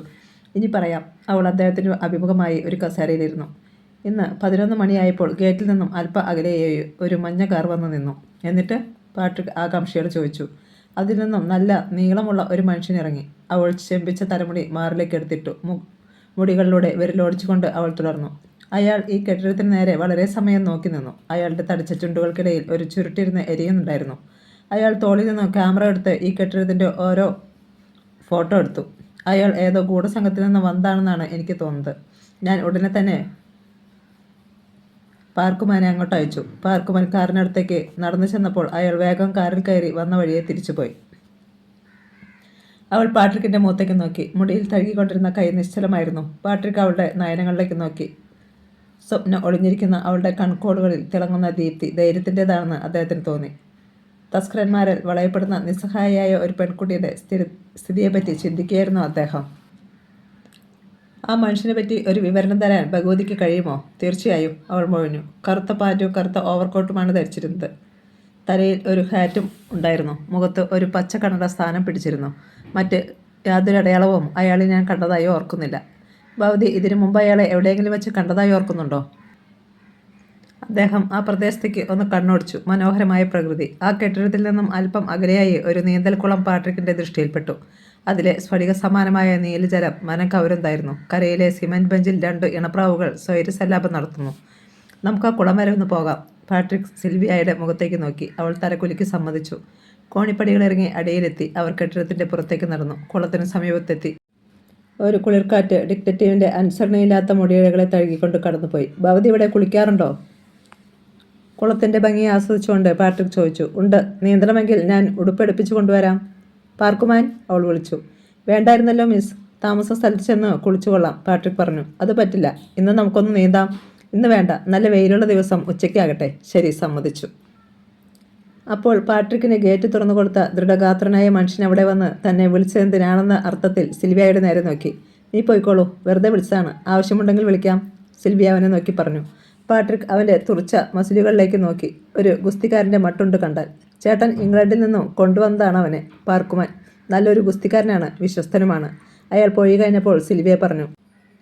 അപ്പോൾ മിസ് സിൽവിയയ്ക്ക് ഭയപ്പെടേണ്ടതില്ലല്ലോ. ശത്രുവിനെയൊക്കെ അയാൾ ഇടിച്ചു നുറുക്കുകയില്ലേ? പാട്രിക് ചിരിച്ചു. പാട്രിക് സിമൻറ്റ് ബെഞ്ചിലിരുന്നു. അടുത്തായി സിൽവിയയും. ഒരിളം തഞ്ഞൽ അവരെ തഴുകിക്കൊണ്ട് കടന്നുപോയി. സിൽവിയയുടെ പൂങ്കവിൾ തടങ്ങൾ ചുവന്നു തുറക്കുന്നത് പാട്രിക് ശ്രദ്ധിച്ചു. മിഴികൾ താമര മുകുളങ്ങളുടേതുപോലെ കൂമ്പുന്നതും അധരങ്ങളിൽ വശ്യമായ പുഞ്ചിരി നൃത്തം ചവിട്ടുന്നതും അദ്ദേഹം കൗതുകത്തോടെ നോക്കിയിരുന്നു. അവളുടെ വക്ഷസ് ക്രമാതീതമായി ഉയർന്നു താഴ്ന്നുണ്ടായിരുന്നു. കഴുത്തിറക്കി വെട്ടിയിരിക്കുന്ന ഫ്രോക്കിനുള്ളിൽ വീർപ്പുമുട്ടി നിൽക്കുന്ന വികാരഗോളങ്ങളുടെ മുകൾ ഭാഗം വ്യക്തമായി കാണാം. പകൽ അപ്രത്യക്ഷമായതോടെ നിശീതിനി പ്രത്യക്ഷപ്പെട്ടു. ആകാശത്തിൻ്റെ കോണിൽ അമ്പിളി നാണിച്ചു നിന്നു. അവളെ വാരിപ്പുണരുവാനായി ഒരു മേഘശകലം തെന്നി അടുക്കുന്നു. ആ രംഗം ലജ്ജാവിവശകളായ താരകൾ ഒളിക്കണ്ണാൽ വീക്ഷിക്കുന്നുണ്ടായിരുന്നു. നോക്കൂ, എന്തു മനോഹരമാണ്, പാട്രിക് അമ്പരത്തിലേക്ക് കണ്ണയച്ചുകൊണ്ട് പറഞ്ഞു. സിൽവിയയുടെ മുഖത്ത് പാലുള്ളി ചന്ദ്രിക പുലുകിയപ്പോൾ ആ വദനം പാതിരാവിലെ പനിമതി പോലെ ഹൃദയഹാരിയായിരുന്നു. ഇനി ഞാൻ പോട്ടെ. പാട്രിക് ബെഞ്ചിൽ നിന്നും എഴുന്നേറ്റു. നിൽക്കൂ, ഇന്നത്തെ താഴ ഇവിടെ, അതിനുശേഷം പോയിക്കോളൂ, സിൽവിയ അദ്ദേഹത്തെ തടഞ്ഞുകൊണ്ട് പറഞ്ഞു. ശരി, ഭവതിയുടെ ഇഷ്ടം. 10 മണിയോട് അടുത്തപ്പോൾ പാട്രിക് കാറിനടുത്തേക്ക് നടന്നു. സംശയിക്കത്തക്ക തരത്തിൽ ഏതെങ്കിലും മഞ്ഞ കാറുകൾ കണ്ടാൽ ഭവതി എന്നെ അറിയിക്കണം. പാട്രിക് ഫോൺ നമ്പറും അവളോട് പറഞ്ഞു. അറിയിക്കാം. പാട്രിക് കാറിൽ കയറി. Good night. Good night. Patrick ആക്സിലേറ്ററിൽ കാലമർത്തി ഇരുട്ടിനെ മുറിച്ചുകൊണ്ട് കാർ മുമ്പോട്ട് പാഞ്ഞു. ജനത്തിരക്ക് കുറഞ്ഞ ആ സ്ട്രീറ്റിലെ വാഹന ഗതാഗതം കുറേയൊക്കെ നിലച്ചിരുന്നു. വഴിവിളക്കുകൾ പതിവിന് വിപരീതമായി അന്ന് കത്തിയിരുന്നില്ല. പാട്രിക് പെട്ടെന്ന് കാൽ ആക്സിലേറ്ററിൽ നിന്നും ബ്രേക്കിലേക്ക് മാറ്റി. കാറിന് മുൻപിൽ 2-3 പേർ മൽപ്പിടുത്തം നടത്തുന്നു. റിവോൾവറുമായി അദ്ദേഹം കാറിൽ നിന്നും ചാടിയിറങ്ങി. റോഡിൽ കിടന്ന് മൽപ്പിടുത്തം നടത്തിയിരുന്നവരിൽ 2 പേർ ഓടി ഇരുളിൽ മറഞ്ഞു. മൂന്നാമത് ഒരു സ്ത്രീയായിരുന്നു. അവളുടെ വസ്ത്രങ്ങൾ അഴിഞ്ഞുലഞ്ഞിരുന്നു. ഇരുട്ടിലേക്ക് ടോർച്ച് തെളിച്ചുകൊണ്ട് പാട്രിക് പരിസരം പരിശോധിച്ചു. അവിടെങ്ങും ആ 2 പേർ ഉണ്ടായിരുന്നില്ല. റോഡിൽ കിടന്നിരുന്ന സ്ത്രീ എഴുന്നേറ്റു. അവളുടെ മാറിലെ വസ്ത്രങ്ങൾ അല്പം കീറിയിരുന്നു. മുഖത്ത് ദന്തക്ഷതത്തിൻ്റെ പാടുകൾ. സാർ, എന്നെ രക്ഷിക്കണം, അവൾ കരഞ്ഞുകൊണ്ട് പറഞ്ഞു. നിസ്സഹായയായ ആ യുവതിയിൽ അപസർപ്പകന് ദയ തോന്നി. കാറിൽ കയറൂ, അദ്ദേഹം പുറകിലെ ഡോർ തുറന്നുകൊണ്ട് പറഞ്ഞു. അവൾ കാറിൽ കയറി. കണ്ണുകളിൽ നിന്ന് ധാരയായി ഒഴുകിയ കണ്ണുനീർ വസ്ത്രത്തുമ്പ് കൊണ്ട് അവൾ തുളച്ചു. പാട്രിക് കാറിൽ കയറി സ്റ്റാർട്ട് ചെയ്തു. അത് വീണ്ടും ഇരുട്ടിലൂടെ മുന്നോട്ട് നീങ്ങി. കാർ മുന്നോട്ട് പോയിക്കോട്ടെ, ഞാൻ പറയുന്നിടത്ത് ചെല്ലുമ്പോൾ നിർത്തുക, അല്ലെങ്കിൽ പുകച്ചു കളയും.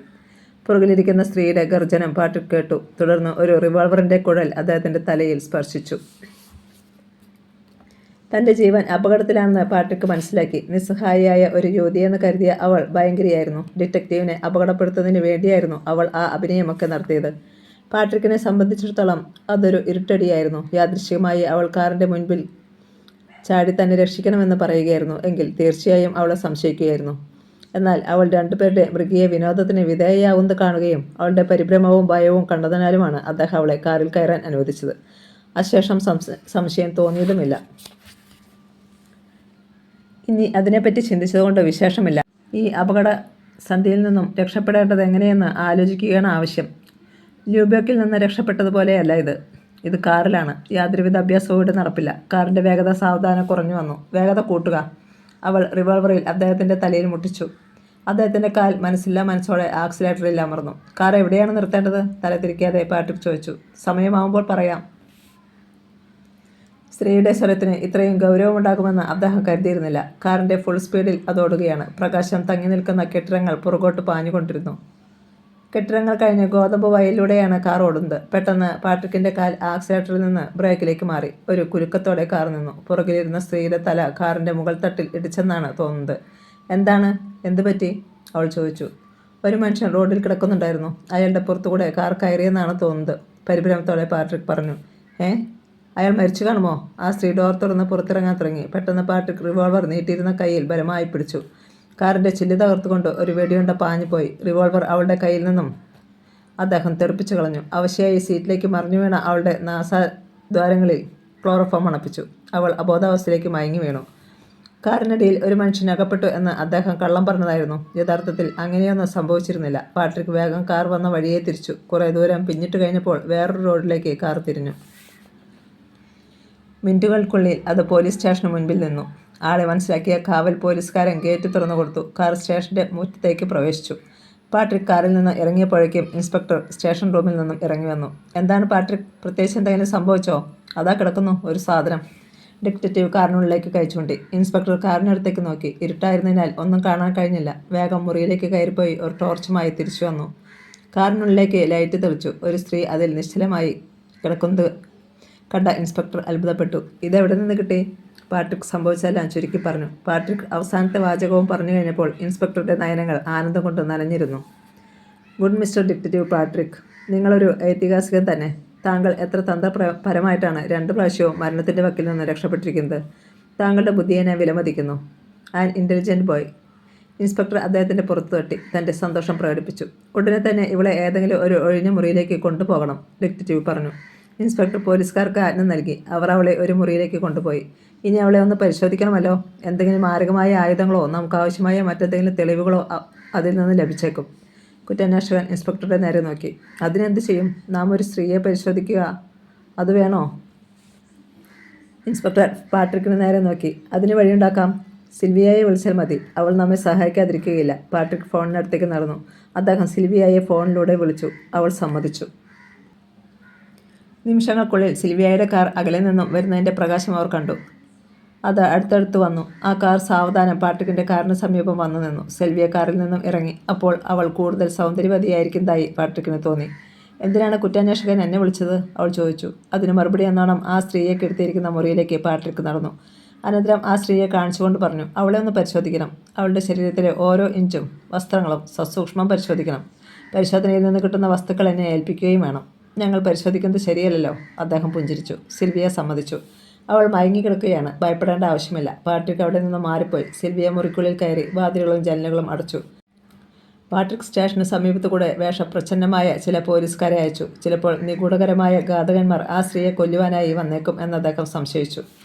അവസർപ്പകൻ ഒരു മുറിയിൽ കയറി എന്തോ ചിന്തിച്ചിരുന്നു. അദ്ദേഹത്തിൻ്റെ വിരലുകൾക്കിടയിൽ ഇരുന്നെരിഞ്ഞുകൊണ്ടിരുന്ന സിഗരറ്റ് മുക്കാൽ ഭാഗവും ചാമ്പലായി. കൈ പൊള്ളുന്നെന്ന് അറിഞ്ഞപ്പോൾ സിഗരറ്റ് കുറ്റി ആ ട്രേയിൽ തിരുകി.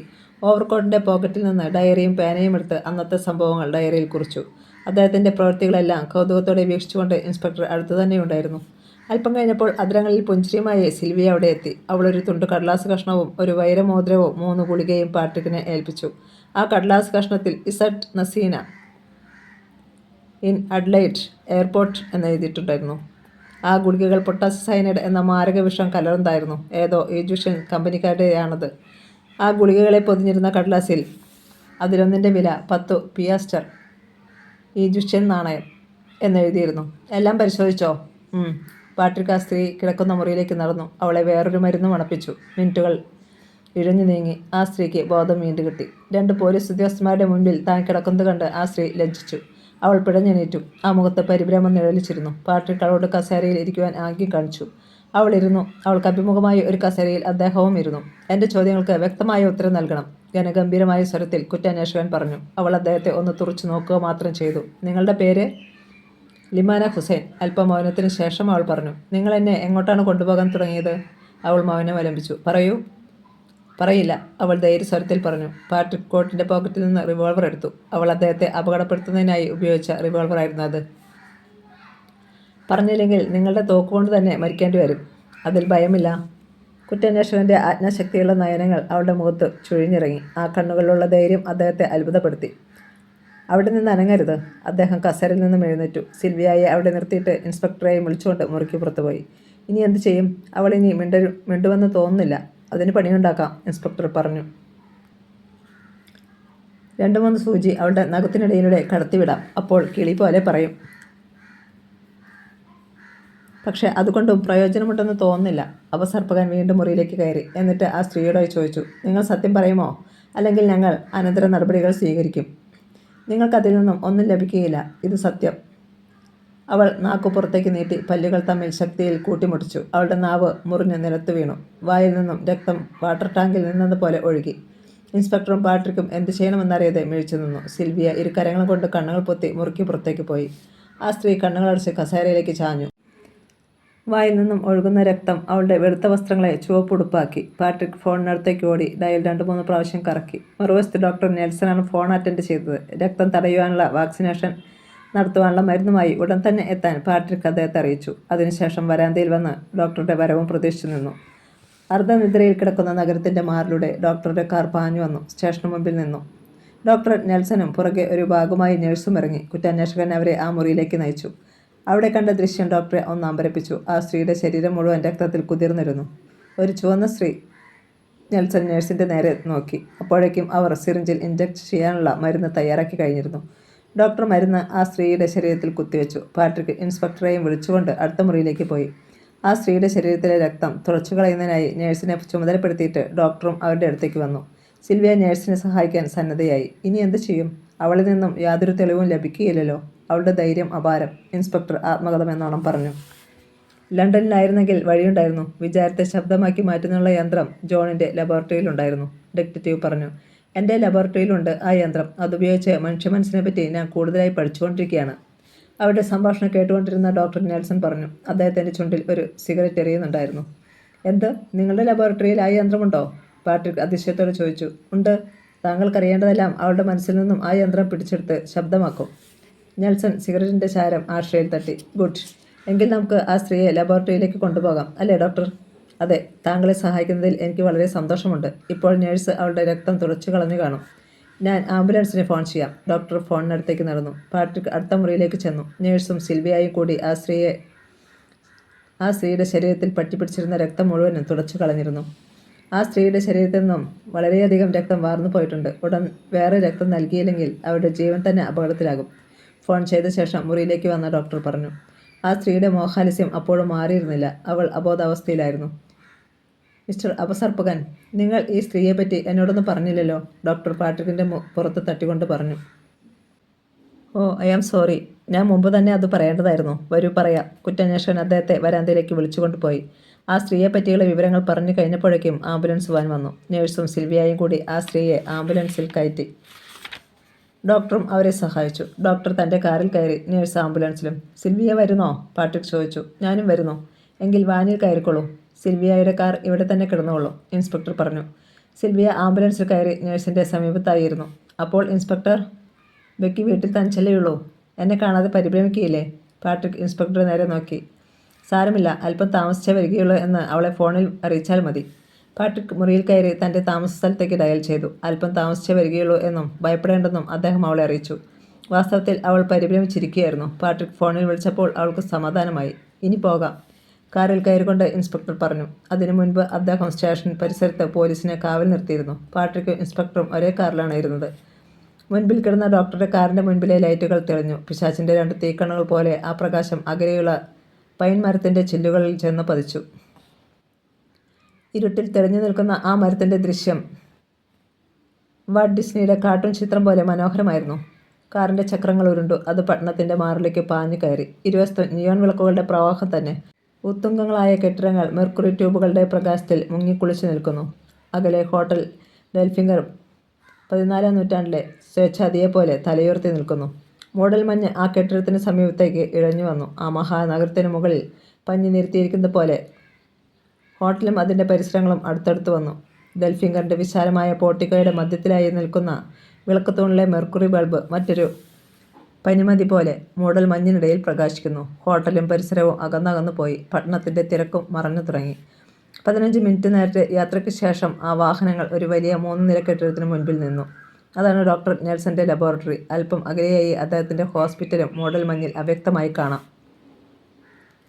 ആ സ്ത്രീയുടെ ശരീരം നേഴ്സുമാർ ഒരു ഇരുമ്പുകട്ടിലിൽ കിടത്തി ഒരു മുറിയിലേക്ക് കൊണ്ടുപോയി. ആ മുറിയിൽ വെച്ച് അവളുടെ ശരീരത്തിലേക്ക് രക്തം പമ്പ് ചെയ്തു. മരിച്ചുകൊണ്ടിരുന്ന അവളുടെ ജീവൻ പൂർവ്വസ്ഥിതിയിലെത്തി. നേഴ്സുമാർ അവളെ പുതിയ വസ്ത്രങ്ങൾ അണിയിച്ചു. അപ്പോഴും അവൾ അബോധാവസ്ഥയിലായിരുന്നു. അവളെ അവർ വേറൊരു മുറിയിലെത്തിച്ചു. ആ മുറിയുടെ മധ്യത്തിലായി ശക്തിയേറിയ ഒരു മഞ്ഞ ബൾബ് പ്രകാശിക്കുന്നുണ്ടായിരുന്നു. 4 അടി ഉയരമുള്ള ഒരു ഇരുമ്പുകട്ടിലിൽ നേഴ്സുമാർ ആ സ്ത്രീയെ കിടത്തി. ഡോക്ടർ അവളുടെ ശരീരത്തിലേക്ക് ഏതോ മരുന്ന് ഇഞ്ചക്ട് ചെയ്തു. നേഴ്സുമാരിൽ ഒരാളൊഴികെ എല്ലാവരും മുറിക്ക് പുറത്തേക്ക് പോയി. ശേഷിച്ച നേഴ്സ് എയർ കണ്ടീഷൻ ഓൺ ചെയ്തു. ആ സ്ത്രീയെ കിടത്തിയിരുന്ന കട്ടിലിന് സമീപത്തായി വയർലെസ് യന്ത്രത്തെ പോലെയുള്ള ഒരു വലിയ യന്ത്രം ഇരിപ്പുണ്ട്. ഫോണിൻ്റെ റിസീവർ പോലുള്ള ഒരു ഉപകരണം ഡോക്ടർ ആ സ്ത്രീയുടെ വക്ഷത്തിൽ വെച്ചു. അനന്തരം ചില നേരിയ കമ്പിനൂലുകൾ അവളുടെ നെറ്റിയിലൂടെ ഇരുവശങ്ങളുമായി ഘടിപ്പിച്ചു. അരമണിക്കൂറുകൾക്ക് ശേഷം ഡോക്ടർ തൻ്റെ ജോലി അവസാനിപ്പിച്ചു. അപ്പോഴേക്കും അവൾ കണ്ണു തുറന്നിരുന്നു. കണ്ണു തുറന്ന ഉടനെ മഞ്ഞ ബൾബിലെ ശക്തിയേറിയ പ്രകാശം അവളുടെ കണ്ണുകളെ തളർത്തിക്കളഞ്ഞു. അവൾ വീണ്ടും കണ്ണടച്ചു. അപ്പോൾ യന്ത്രത്തിൻ്റെ സ്പീക്കറിൽ നിന്നും അവ്യക്തമായ ശബ്ദങ്ങൾ ഉയർന്നു വന്നു. മിസ്റ്റർ പാട്രിക്, താങ്കൾക്ക് ഇനി ഇവളിൽ നിന്നും എന്ത് വേണമെങ്കിലും ചോദിച്ച് മനസ്സിലാക്കാം. നെറ്റിയിലെ വിയർപ്പ് കർച്ചീഫ് ഉപയോഗിച്ച് തുറച്ചുകൊണ്ട് ഡോക്ടർ പറഞ്ഞു. ഇൻസ്പെക്ടറും സിൽവിയയും ആ യന്ത്രത്തിൻ്റെ പ്രവർത്തനം എങ്ങനെയാണെന്ന് അറിയുവാനായി ആകാംക്ഷയോടെ കാത്തിരുന്നു. ഡിറ്റക്റ്റീവ് പാട്രിക് ആ സ്ത്രീയുടെ അടുത്തേക്ക് ചെന്നു. മുഖത്തിന് നേരെ ഉയർന്നു നിന്നിരുന്ന യന്ത്രത്തിലെ മൗത്ത് പീസിൽ അദ്ദേഹം 2-3 പ്രാവശ്യം തട്ടി. ആ ശബ്ദം ഇരുചെവിയുടെയും അടുത്തിരിക്കുന്ന യന്ത്രത്തിലൂടെ അവൾക്ക് കേൾക്കാൻ കഴിഞ്ഞു. അപ്പോൾ അവളുടെ ചുവന്ന മുഖത്ത് മാറി മാറി പ്രത്യക്ഷപ്പെട്ടുകൊണ്ടിരുന്ന ഭാവവ്യത്യാസം അദ്ദേഹം ശ്രദ്ധിച്ചു. അവളുടെ അധരങ്ങൾ എന്തോ പറയുന്നതിനായി ചലിച്ചെങ്കിലും ശബ്ദം പുറത്തു വന്നില്ല. അവളുടെ ജീവനില്ലാത്ത നാവ് കണ്ടപ്പോൾ എന്തോ മനോവൈഷമ്യം കുറ്റാന്വേഷകനുണ്ടായി. ഒരു വ്യക്തി തൻ്റെ സ്നേഹിതനോട് എന്തെങ്കിലും ചോദിക്കുകയാണെന്നിരിക്കട്ടെ, അയാൾ അതിൻ്റെ വ്യക്തമായ ശരിയായ ഉത്തരം പറയണമെന്നില്ല. ചിലപ്പോൾ അയാൾ കള്ളമായിരിക്കാം പറയുന്നത്. ശരിയായ ഉത്തരം അയാളുടെ മനസ്സിൽ തിങ്ങി നിൽക്കുന്നുണ്ടാകും. എന്നാൽ അയാൾ അത് പറയുവാൻ ആഗ്രഹിക്കുന്നില്ല. ഇങ്ങനെയുള്ള സന്ദർഭങ്ങളിൽ ആ മനുഷ്യൻ്റെ മാനസിക വ്യാപാരങ്ങളെ മനസ്സിലാക്കാൻ കഴിയുമോ? കഴിയും. അതാണ് ശാസ്ത്രത്തിൻ്റെ നേട്ടം. മനുഷ്യ മനസ്സിലെ വിചാരങ്ങളെ ഒരു ഹിപ്നോട്ടിസ്റ്റിനെ പോലെ മനസ്സിലാക്കുവാനും ആ വിചാരങ്ങൾ ശബ്ദരൂപത്തിലാക്കുവാനും മനുഷ്യൻ കണ്ടുപിടിച്ചു കഴിഞ്ഞു. സ്ത്രീ. കുറ്റാന്വേഷകൻ മൗത്ത് പീസിലൂടെ അവളെ വിളിച്ചു. അടുത്തിരുന്ന യന്ത്രത്തിൽ ഒരു ഡസനോളം പല നിറത്തിലുള്ള ചെറിയ ബൾബുകൾ മിന്നിപ്രകാശിച്ചു. 6ഓളം സ്വിച്ചുകൾ നിരത്തി ഘടിപ്പിച്ചിരുന്ന സ്വിച്ച് ബോർഡിലും പ്രകാശിക്കുന്ന ബൾബുകളിലും സ്ത്രീയുടെ മുഖത്തും ഡോക്ടറുടെ കണ്ണുകൾ മിന്നൽ വേഗത്തിൽ പതിച്ചുകൊണ്ടിരുന്നു. യന്ത്രത്തിൻ്റെ സ്പീക്കറിൽ നിന്നും ശബ്ദമുയർന്നു. നിങ്ങൾ എൻ്റെ ചോദ്യങ്ങൾക്ക് ശരിയായ ഉത്തരം പറയണം. അതുകൊണ്ട് നിങ്ങൾക്ക് യാതൊരു കുറ്റവും ഉണ്ടാകുന്നതല്ല. നിങ്ങൾക്ക് ആവശ്യമായ എല്ലാ സഹായങ്ങളും ഞങ്ങൾ നൽകുന്നതായിരിക്കും. നിങ്ങൾ ആരെയും ഭയപ്പെടേണ്ട. നിങ്ങൾ ഇവിടെ സുരക്ഷിതയായിരിക്കും എന്നുറപ്പു തരുന്നു. എൻ്റെ ചോദ്യങ്ങൾക്ക് ഉത്തരം നൽകാമോ? കുറ്റാന്വേഷകൻ മൗത്ത് പീസിലൂടെ പറഞ്ഞു. നൽകാം. അവളുടെ മനസ്സിൽ നിന്നും ശബ്ദമുയർന്നു. ഭവതിയുടെ പേരെന്താണ്? Maria Margaret. സ്റ്റേഷനിൽ വെച്ച് അവൾ തൻ്റെ പേര് ലിമാന ഹുസൈൻ എന്ന് പറഞ്ഞത് കള്ളമായിരുന്നെന്ന് ഡിറ്റക്റ്റീവിന് മനസ്സിലായി. Miss or Mrs? Miss Maria എന്തിനാണ് എന്നെ അപകടപ്പെടുത്താൻ ശ്രമിച്ചത്? കേന്ദ്രത്തിൽ നിന്നും കൽപ്പനയുള്ളതുകൊണ്ട്. കേന്ദ്രത്തിൽ നിന്നും ആരാണ് കൽപ്പിച്ചത്? അറിയുമോ? അറിയില്ല. കേന്ദ്രം എവിടെയാണ്? അതും എനിക്ക് അജ്ഞാതമാണ്. കൽപ്പന ലഭിക്കുമ്പോൾ നിങ്ങൾ എവിടെയായിരുന്നു? Hotel madam. 3 മൈൽ അകലെയുള്ള ഒരു പഴയ വൃത്തികെട്ട ഹോട്ടലിനെ കുറിച്ച് അദ്ദേഹം ഓർത്തു. അവിടെ ഏത് മുറിയിലാണ് നിങ്ങൾ താമസിച്ചിരുന്നത്? Room number 7. നിങ്ങളുടെ കൂട്ടത്തിൽ ആരെങ്കിലും ഉണ്ടായിരുന്നോ? ഇല്ല. ഞാൻ ആ വഴി വരുമെന്ന് നിങ്ങൾ എങ്ങനെ അറിഞ്ഞു? കേന്ദ്രത്തിൽ നിന്നും അറിയിച്ചു. നിങ്ങളുടെ കേന്ദ്രം ഇതെല്ലാം എങ്ങനെയാണ് അറിയുന്നത്? അതൊരു അത്ഭുതമായി എനിക്കും തോന്നുന്നു. നിങ്ങൾക്ക് നിങ്ങളുടെ കേന്ദ്രത്തെപ്പറ്റി അറിയാവുന്നത് പറയൂ. എനിക്കൊന്നും അറിയില്ല. ഇല്ലേ? ഇല്ല. എന്നെ എവിടെ എത്തിക്കുവാനായിരുന്നു നിങ്ങൾക്ക് കിട്ടിയ കൽപ്പന? ഞാൻ താമസിക്കുന്ന ഹോട്ടലിൻ്റെ മുൻപിൽ 11 മിനിറ്റുള്ളപ്പോൾ എത്തിക്കണം. അവിടെ എത്തിയാലോ? നിങ്ങളെ കൊണ്ടുപോകാൻ വേറെ ആളുകൾ അവിടെ എത്തും. അവർ എവിടെ നിന്നാണ് വരുന്നത്? അറിയില്ല. ഹോട്ടൽ മാനേജർക്ക് നിങ്ങളുടെ കേന്ദ്രവുമായി ബന്ധമുണ്ടോ? അറിയില്ല. റൂം വാടക ആരാണ് കൊടുക്കുന്നത്? ഞാൻ തന്നെ. നിങ്ങൾക്ക് എവിടെ നിന്ന് അതിനുള്ള പണം കിട്ടും? കേന്ദ്രത്തിൽ നിന്നും. എന്ത് തുകയുണ്ടാകും? മാസം $100. കേന്ദ്രത്തിൻ്റെ കൽപ്പന നിങ്ങൾ അനുസരിക്കാതിരുന്നാൽ ഭൂമിയിൽ ജീവിക്കുകയില്ല. അതെന്താണ്? കേന്ദ്രത്തിൻ്റെ കൽപ്പന ലംഘിച്ചാൽ അന്ന് തന്നെ അജ്ഞാതനായ ഒരുത്തൻ്റെ റിവോൾവറിലെ ബുള്ളറ്റ് അയാളെ നശിപ്പിക്കും. നിങ്ങൾ എന്തെങ്കിലും കൽപ്പന ലംഘിച്ചിട്ടുണ്ടോ? ഇല്ല. ഇസഡ് നസീന ഇൻ അൺലൈഡ് എയർപോർട്ടൽ എന്ന് എഴുതിയിരിക്കുന്നത് ആരെ പറ്റിയാണ്? ഇസഡ് എന്നത് കേന്ദ്രത്തിൻ്റെ ചിഹ്നമാണ്. നസീന എന്നെ പോലെയുള്ള ഒരു ഏജൻ്റ് ആയിരിക്കണം. നാളെ 10 മണിക്ക് എയർപോർട്ടിൽ വെച്ച് എനിക്ക് അവരെ മീറ്റ് ചെയ്യേണ്ടതുണ്ടായിരുന്നു. ആളെ ഞാൻ അറിയുകയില്ല. ഇസഡിൻ്റെ കീഴിലുള്ള ആരെയും ആർക്കും പരിചയമില്ല. എന്തിനാണ് എയർപോർട്ടിൽ വെച്ച് നസീനയെ മീറ്റ് ചെയ്യുന്നത്? അറിയില്ല. ഓരോ നിശ്ചിത സമയത്തിനുള്ളിൽ മാത്രമേ അതിനെപ്പറ്റി അറിവ് കിട്ടുകയുള്ളൂ. മിസ് മരിയ, കേന്ദ്രത്തെപ്പറ്റി നിങ്ങളുടെ അഭിപ്രായം എന്താണ്? എൻ്റെ അഭിപ്രായം ഈ ഗൂഢസംഘം ആസ്ട്രേലിയയിൽ മാത്രമല്ല പ്രവർത്തിക്കുന്നതെന്നാണ്. ആഗോള വ്യാപകമായ ഒരു സംഘടനയാണത്രേ ഇത്. എന്നാൽ ഏറ്റവും കൂടുതൽ പ്രവർത്തനങ്ങൾ നടത്തുന്നത് ഈ ആസ്ട്രേലിയയിൽ തന്നെയാണ്. ഇസറിന് പ്രിയപ്പെട്ട സ്വർണ്ണക്കട്ടികളുടെ നാട്ടിൽ. അതിനാൽ ഈ ചെറിയ ഭൂഖണ്ഡത്തിൻ്റെ ഏതെങ്കിലും ഭാഗത്തായിരിക്കും ആ വലിയ പ്രവർത്തന വലയത്തിൻ്റെ കേന്ദ്രം. ഇനി എന്താണ് ചോദിക്കേണ്ടതെന്ന് പിടികിട്ടാതിരുന്നതിനാൽ ഡിറ്റക്റ്റീവ് പാട്രിക് സംഭാഷണം അവസാനിപ്പിച്ചു. ആ സംഭാഷണമെല്ലാം ഇൻസ്പെക്ടർ ടേപ്പ് റെക്കോർഡിലേക്ക് പകർത്തുന്നുണ്ടായിരുന്നു. ഡോക്ടർ യന്ത്രം ഓഫ് ചെയ്തു. നഴ്സ് ആ സ്ത്രീയെ സുരക്ഷിതമായ ഒരു മുറിയിലേക്ക് മാറ്റി. വരൂ സിൽവിയ, സമയം വളരെയായി, കുറ്റാന്വേഷകൻ വാച്ചിൽ ശ്രദ്ധിച്ചുകൊണ്ട് പറഞ്ഞു. അവർ കാറിനടുത്തെത്തി. പാട്രിക്കും സിൽവിയയും കാറിൽ കയറി. ഇൻസ്പെക്ടർ അവരുടെ കൂടെ യാത്രയായില്ല. ഗുഡ് നൈറ്റ്. പാട്രിക് കാർ സ്റ്റാർട്ട് ചെയ്തു. Good night. ആ കാർ ലബോറട്ടറി പരിസരത്തു നിന്നും പാഞ്ഞുപോയി. എന്താണ് മിസ് സിൽവിയ മൗനവ്രതം? ഞാൻ ആലോചിക്കുകയായിരുന്നു. എന്ത്? ഭീകരമായ സംഭവ പരമ്പരകൾ. എല്ലാം ഒരിക്കൽ ശാന്തമാകും എന്ന് പ്രതീക്ഷിക്കാം. കാർ സ്റ്റേഷൻ ഗേറ്റിന് മുന്നിൽ നിന്നു. സിൽവിയ തൻ്റെ കാറിൽ കയറി. സിൽവിയയെ വീടുവരെ അനുഗമിച്ചിട്ട് പാട്രിക് തൻ്റെ താമസ സ്ഥലത്തേക്ക് കാർ തിരിച്ചു. മണൽ വിരിച്ച മുറ്റത്ത് കാറിനിറങ്ങി. അമ്പലത്തിൻ്റെ കോണിൽ ചന്ദ്രൻ ഉറക്കം തൂങ്ങി നിന്നിരുന്നു. പാട്രിക് വിസിറ്റിംഗ് റൂമിൽ കടന്ന് ലൈറ്റിട്ടു. രാത്രി 3 മണിയായി എന്ന് മുറിയിലെ ക്ലോക്ക് വിളിച്ചറിയിച്ചു. ഉറക്കം കൂടിയിരിക്കുന്ന കണ്ണുകളും വീർത്ത മുഖവുമായി ബെക്കി ഓടി വന്നു. ഞാൻ ഓർത്തു സാറിന്ന് വരികയില്ലെന്ന്. അവൾ കണ്ണുകൾ തിരുമ്മി ഒന്ന് പുഞ്ചിരിക്കാൻ ശ്രമിച്ചു. അല്പം താമസിച്ചേ വരികയുള്ളൂ എന്ന് ഞാൻ അറിയിച്ചില്ലായിരുന്നോ? എരിഞ്ഞുകൊണ്ടിരുന്ന സിഗരറ്റിൻ്റെ കുറ്റി ആശ്രയിൽ തിരികിക്കൊണ്ട് അദ്ദേഹം ചോദിച്ചു. സാർ എന്തെങ്കിലും കഴിക്കുന്നില്ലേ? കോണിപ്പടിയുടെ നേരെ നടന്ന പാട്രിക്കിനെ നോക്കിക്കൊണ്ട് അവൾ ചോദിച്ചു. ഒന്നും വേണമെന്നില്ല. നീ ചെന്ന് അല്പം ചൂട് കാപ്പി കൊണ്ടുവരൂ. അദ്ദേഹം തിരിഞ്ഞു നിന്നു. ബെക്കി സന്തോഷത്തോടെ പോയി. കുറ്റാന്വേഷകൻ സോഫയിൽ വന്നിരുന്നു. അന്നത്തെ ടൈംസ് പത്രം അലസമായി മറിച്ചു നോക്കിക്കൊണ്ടിരുന്നു. ബെക്കി ഒരു ജഗ്ഗിൽ കാപ്പിയുമായി വന്നു. ജഗ്ഗ് മേശപ്പുറത്ത് വെച്ചിട്ട് കപ്പിലേക്ക് പകർന്നു. 2 കപ്പ് കാപ്പി കുടിച്ച ശേഷം പാട്രിക് സിഗരറ്റ് കേസ് തുറന്നു. ഒരു സിഗരറ്റ് എടുത്ത് ലൈറ്റർ ഉപയോഗിച്ച് കത്തിച്ച് ചുണ്ടിൽ തിരുകി. സാർ, കുറേ മുൻപ് ഇവിടെ വന്നായിരുന്നോ? ബെക്കി ചോദിച്ചു. ഇല്ല. ഇവിടെ ആരെങ്കിലും വന്നിരുന്നോ? 1 മണിയായപ്പോൾ ഒരു കാർ വന്ന റോഡിൽ നിന്നു. അപ്പോൾ ഞാൻ ഉറങ്ങാൻ തുടങ്ങുകയായിരുന്നു. സാറ് വന്നായിരിക്കുമെന്ന് ഞാൻ വിചാരിച്ചു. മുറിയിൽ ഒന്നിലും പ്രകാശമുണ്ടായിരുന്നില്ല. ലൈറ്റെല്ലാം ഓഫ് ചെയ്തിരുന്നു. ലൈറ്റിടാതെ തന്നെ ഒരു ജനൽ തുറന്ന് വെളിയിലേക്ക് നോക്കി. നല്ല നിലാവുണ്ടായിരുന്നു. റോഡിൽ ഒരു കാർ കിടക്കുന്നതും അതിൽ നിന്നും ഒരു കറുത്ത മനുഷ്യൻ ഇറങ്ങി ഈ കെട്ടിടത്തിന് നേരെ നോക്കുന്നതും ഞാൻ കണ്ടു. എനിക്ക് ആകെ പേടി തോന്നി. ശ്വാസം അടക്കി പിടിച്ചുകൊണ്ട് ഞാൻ നിന്നു. 15 മിനിറ്റ് നേരം അയാൾ അവിടെ നിന്നുവെന്ന് തോന്നുന്നു. അതിനുശേഷം കാറിൽ കയറി ഓടിച്ചു പോയി. പാട്രിക് എന്തോ ചിന്തിച്ചിരുന്നു. അതിനുശേഷം അവളോടായി പറഞ്ഞു, പോയി ഇറങ്ങിക്കോളൂ. ബെക്കി മുറിയിലേക്ക് പോയി. അല്പസമയം കഴിഞ്ഞപ്പോൾ പാട്രിക് കോണിപ്പടി കയറി തൻ്റെ ബെഡ്റൂമിലേക്ക് പോയി. ഡയറി എഴുതി. അതിനുശേഷം ബെഡിൽ നീണ്ടു നിവർന്ന് കിടന്നു. ആ രാത്രി അവസാനിച്ചു. പുലരിയുണർന്നു. പ്രഭാത കൃത്യങ്ങൾക്ക് ശേഷം പാട്രിക് അന്നത്തെ പത്രം മറിച്ചു നോക്കി. അപ്പോൾ ഹോട്ടൽ മാഡത്തിൻ്റെ മാനേജറുമായി ഒരു അഭിമുഖ സംഭാഷണം നടത്തണമെന്ന് തോന്നി. പോലീസ് ഇൻസ്പെക്ടറിൽ നിന്നും ഹോട്ടലിൻ്റെ നമ്പർ മനസ്സിലാക്കി. Hello, Patrick speaking. Yes, 30 minutes only, that's enough. Okay, thanks. Manager സമ്മതിച്ചിരിക്കുന്നു. ഡിറ്റക്റ്റീവ് പാട്രിക് ഹോട്ടലിലേക്ക് തിരിച്ചു. 15 മിനിറ്റ് കഴിഞ്ഞപ്പോൾ കുറ്റാന്വേഷകൻ്റെ കാർ ഹോട്ടൽ മാഡത്തിനു മുൻപിൽ നിന്നു. മാനേജർ അദ്ദേഹത്തെ സ്വീകരിച്ചിരുത്തി. സാർ, കുടിക്കാൻ എന്തെങ്കിലും? താങ്ക് യു, എനിക്കൊന്നും വേണമെന്നില്ല. അത് പറ്റില്ല സാർ, എന്തെങ്കിലും കുടിക്കണം. എങ്കിലും ഒരു കപ്പ് കാപ്പി മതി. മാനേജർ വെയിറ്ററെ വിളിച്ചു കാപ്പി കൊണ്ടുവരാൻ പറഞ്ഞു. എനിക്ക് ഈ ഹോട്ടലിനെ പറ്റി ചിലതെല്ലാം അറിയേണ്ടതുണ്ട്. പറയുന്നതിന് വിരോധമുണ്ടോ? ഒരിക്കലുമില്ല. വെയിറ്റർ ട്രേയിൽ കാപ്പിയുമായി എത്തി. സാർ, കാപ്പി. മാനേജർ ഒരു കാപ്പി പാട്രിക്കിൻ്റെ നേർക്ക് നീട്ടി. ഈ ഹോട്ടലിൽ എത്ര മുറി വാടകയ്ക്ക് കൊടുക്കുന്നുണ്ട്? കാപ്പി കുടി കഴിഞ്ഞ് കപ്പ് മേശപ്പുറത്ത് വെച്ചുകൊണ്ട് പാട്രിക് ചോദിച്ചു. വെറും 25 മുറി മാത്രം. ഇപ്പോൾ എല്ലാ മുറിയിലും താമസക്കാരുണ്ടോ? ഇല്ല, 5 മുറിയിൽ മാത്രമേ ഉള്ളൂ. ഇവിടെ മരിയ മാർഗരറ്റ് എന്നൊരു സ്ത്രീ താമസിക്കുന്നുണ്ടായിരുന്നോ? ഇല്ല, പെട്ടെന്നായിരുന്നു മറുപടി. ആ പേരിൽ ഒരു സ്ത്രീ എന്തെങ്കിലും ഇവിടെ താമസിച്ചിട്ടുണ്ടോ? ഓർക്കുന്നില്ല സാർ, ബുക്കിൽ നോക്കിയാൽ പറയാം. ഇവിടുത്തെ 7-ാം നമ്പർ റൂമിൽ ആരാണ് താമസിക്കുന്നത്? ആരും താമസിക്കുന്നില്ല. ആരാണ് അവിടെ താമസിച്ചു കൊണ്ടിരുന്നത്? മാനേജർ മൗനം അവലംബിച്ചു. അയാൾ എന്തോ കള്ളം പറയാൻ ആലോചിക്കുകയാണെന്ന് കുറ്റാന്വേഷകന് മനസ്സിലായി. അടുത്ത മുറിയിൽ നിന്നും ഫോൺ ശബ്ദിക്കുന്നത് അവർ കേട്ടു. 1 minute. മാനേജർ കസേരയിൽ നിന്നും എഴുന്നേറ്റ് അടുത്ത മുറിയിലേക്ക് നടന്നു. പാട്രിക് കാത് ഭിത്തിയോട് ചേർത്ത് അയാളുടെ സംഭാഷണം ശ്രദ്ധിച്ചു. Yes sir, at 10 o'clock in aerodrome. Sir, ഇവിടെ ഒരു പാട്രിക് വന്നിട്ടുണ്ട്. സംസാര രീതി കണ്ടിട്ട് ഒരു പോലീസ് ഉദ്യോഗസ്ഥനാണെന്ന് തോന്നുന്നു. Yes sir, thank you. Manager receiver cradle വെച്ചു. മാനേജർ മുറിയിലേക്ക് വരുമ്പോൾ പാട്രിക് ഒരു സിഗരറ്റ് പുകച്ചുകൊണ്ട് കസേരയിൽ മലർന്നു കിടക്കുകയാണ്. എൻ്റെ ഭാര്യയായിരുന്നു. ഇളയ കുട്ടിക്ക് എന്തോ സുഖമില്ലത്രേ. അത് ശരി, നിങ്ങൾ ഭാര്യയെ സാറെന്ന് ആണ് വിളിക്കുന്നത് അല്ലേ? അത്ഭുതം തന്നെ. കുറ്റാന്വേഷകൻ അയാളെ നോക്കി ഒന്ന് മന്ദഹസിച്ചു. മാനേജർ ഒന്ന് പരുങ്ങി. അത് മനസ്സിലാക്കിയിട്ട് എന്നോണം അദ്ദേഹം ചോദിച്ചു.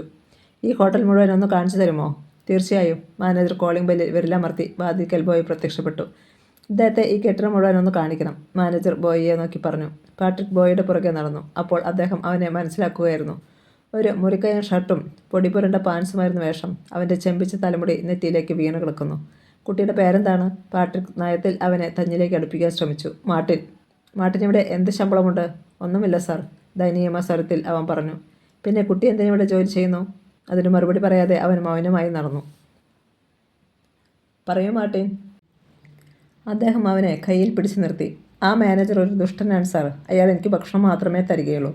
അവൻ വിദുരത്തിലേക്ക് നോക്കിക്കൊണ്ട് പറഞ്ഞു. അപ്പോൾ അവൻ്റെ കണ്ണുകൾ ഈറിനണിയുന്നത് അദ്ദേഹം കണ്ടു. കുട്ടി, നിന്നെ ഞാൻ സഹായിക്കാം. എനിക്കൊരു ഉപകാരം ചെയ്യണം.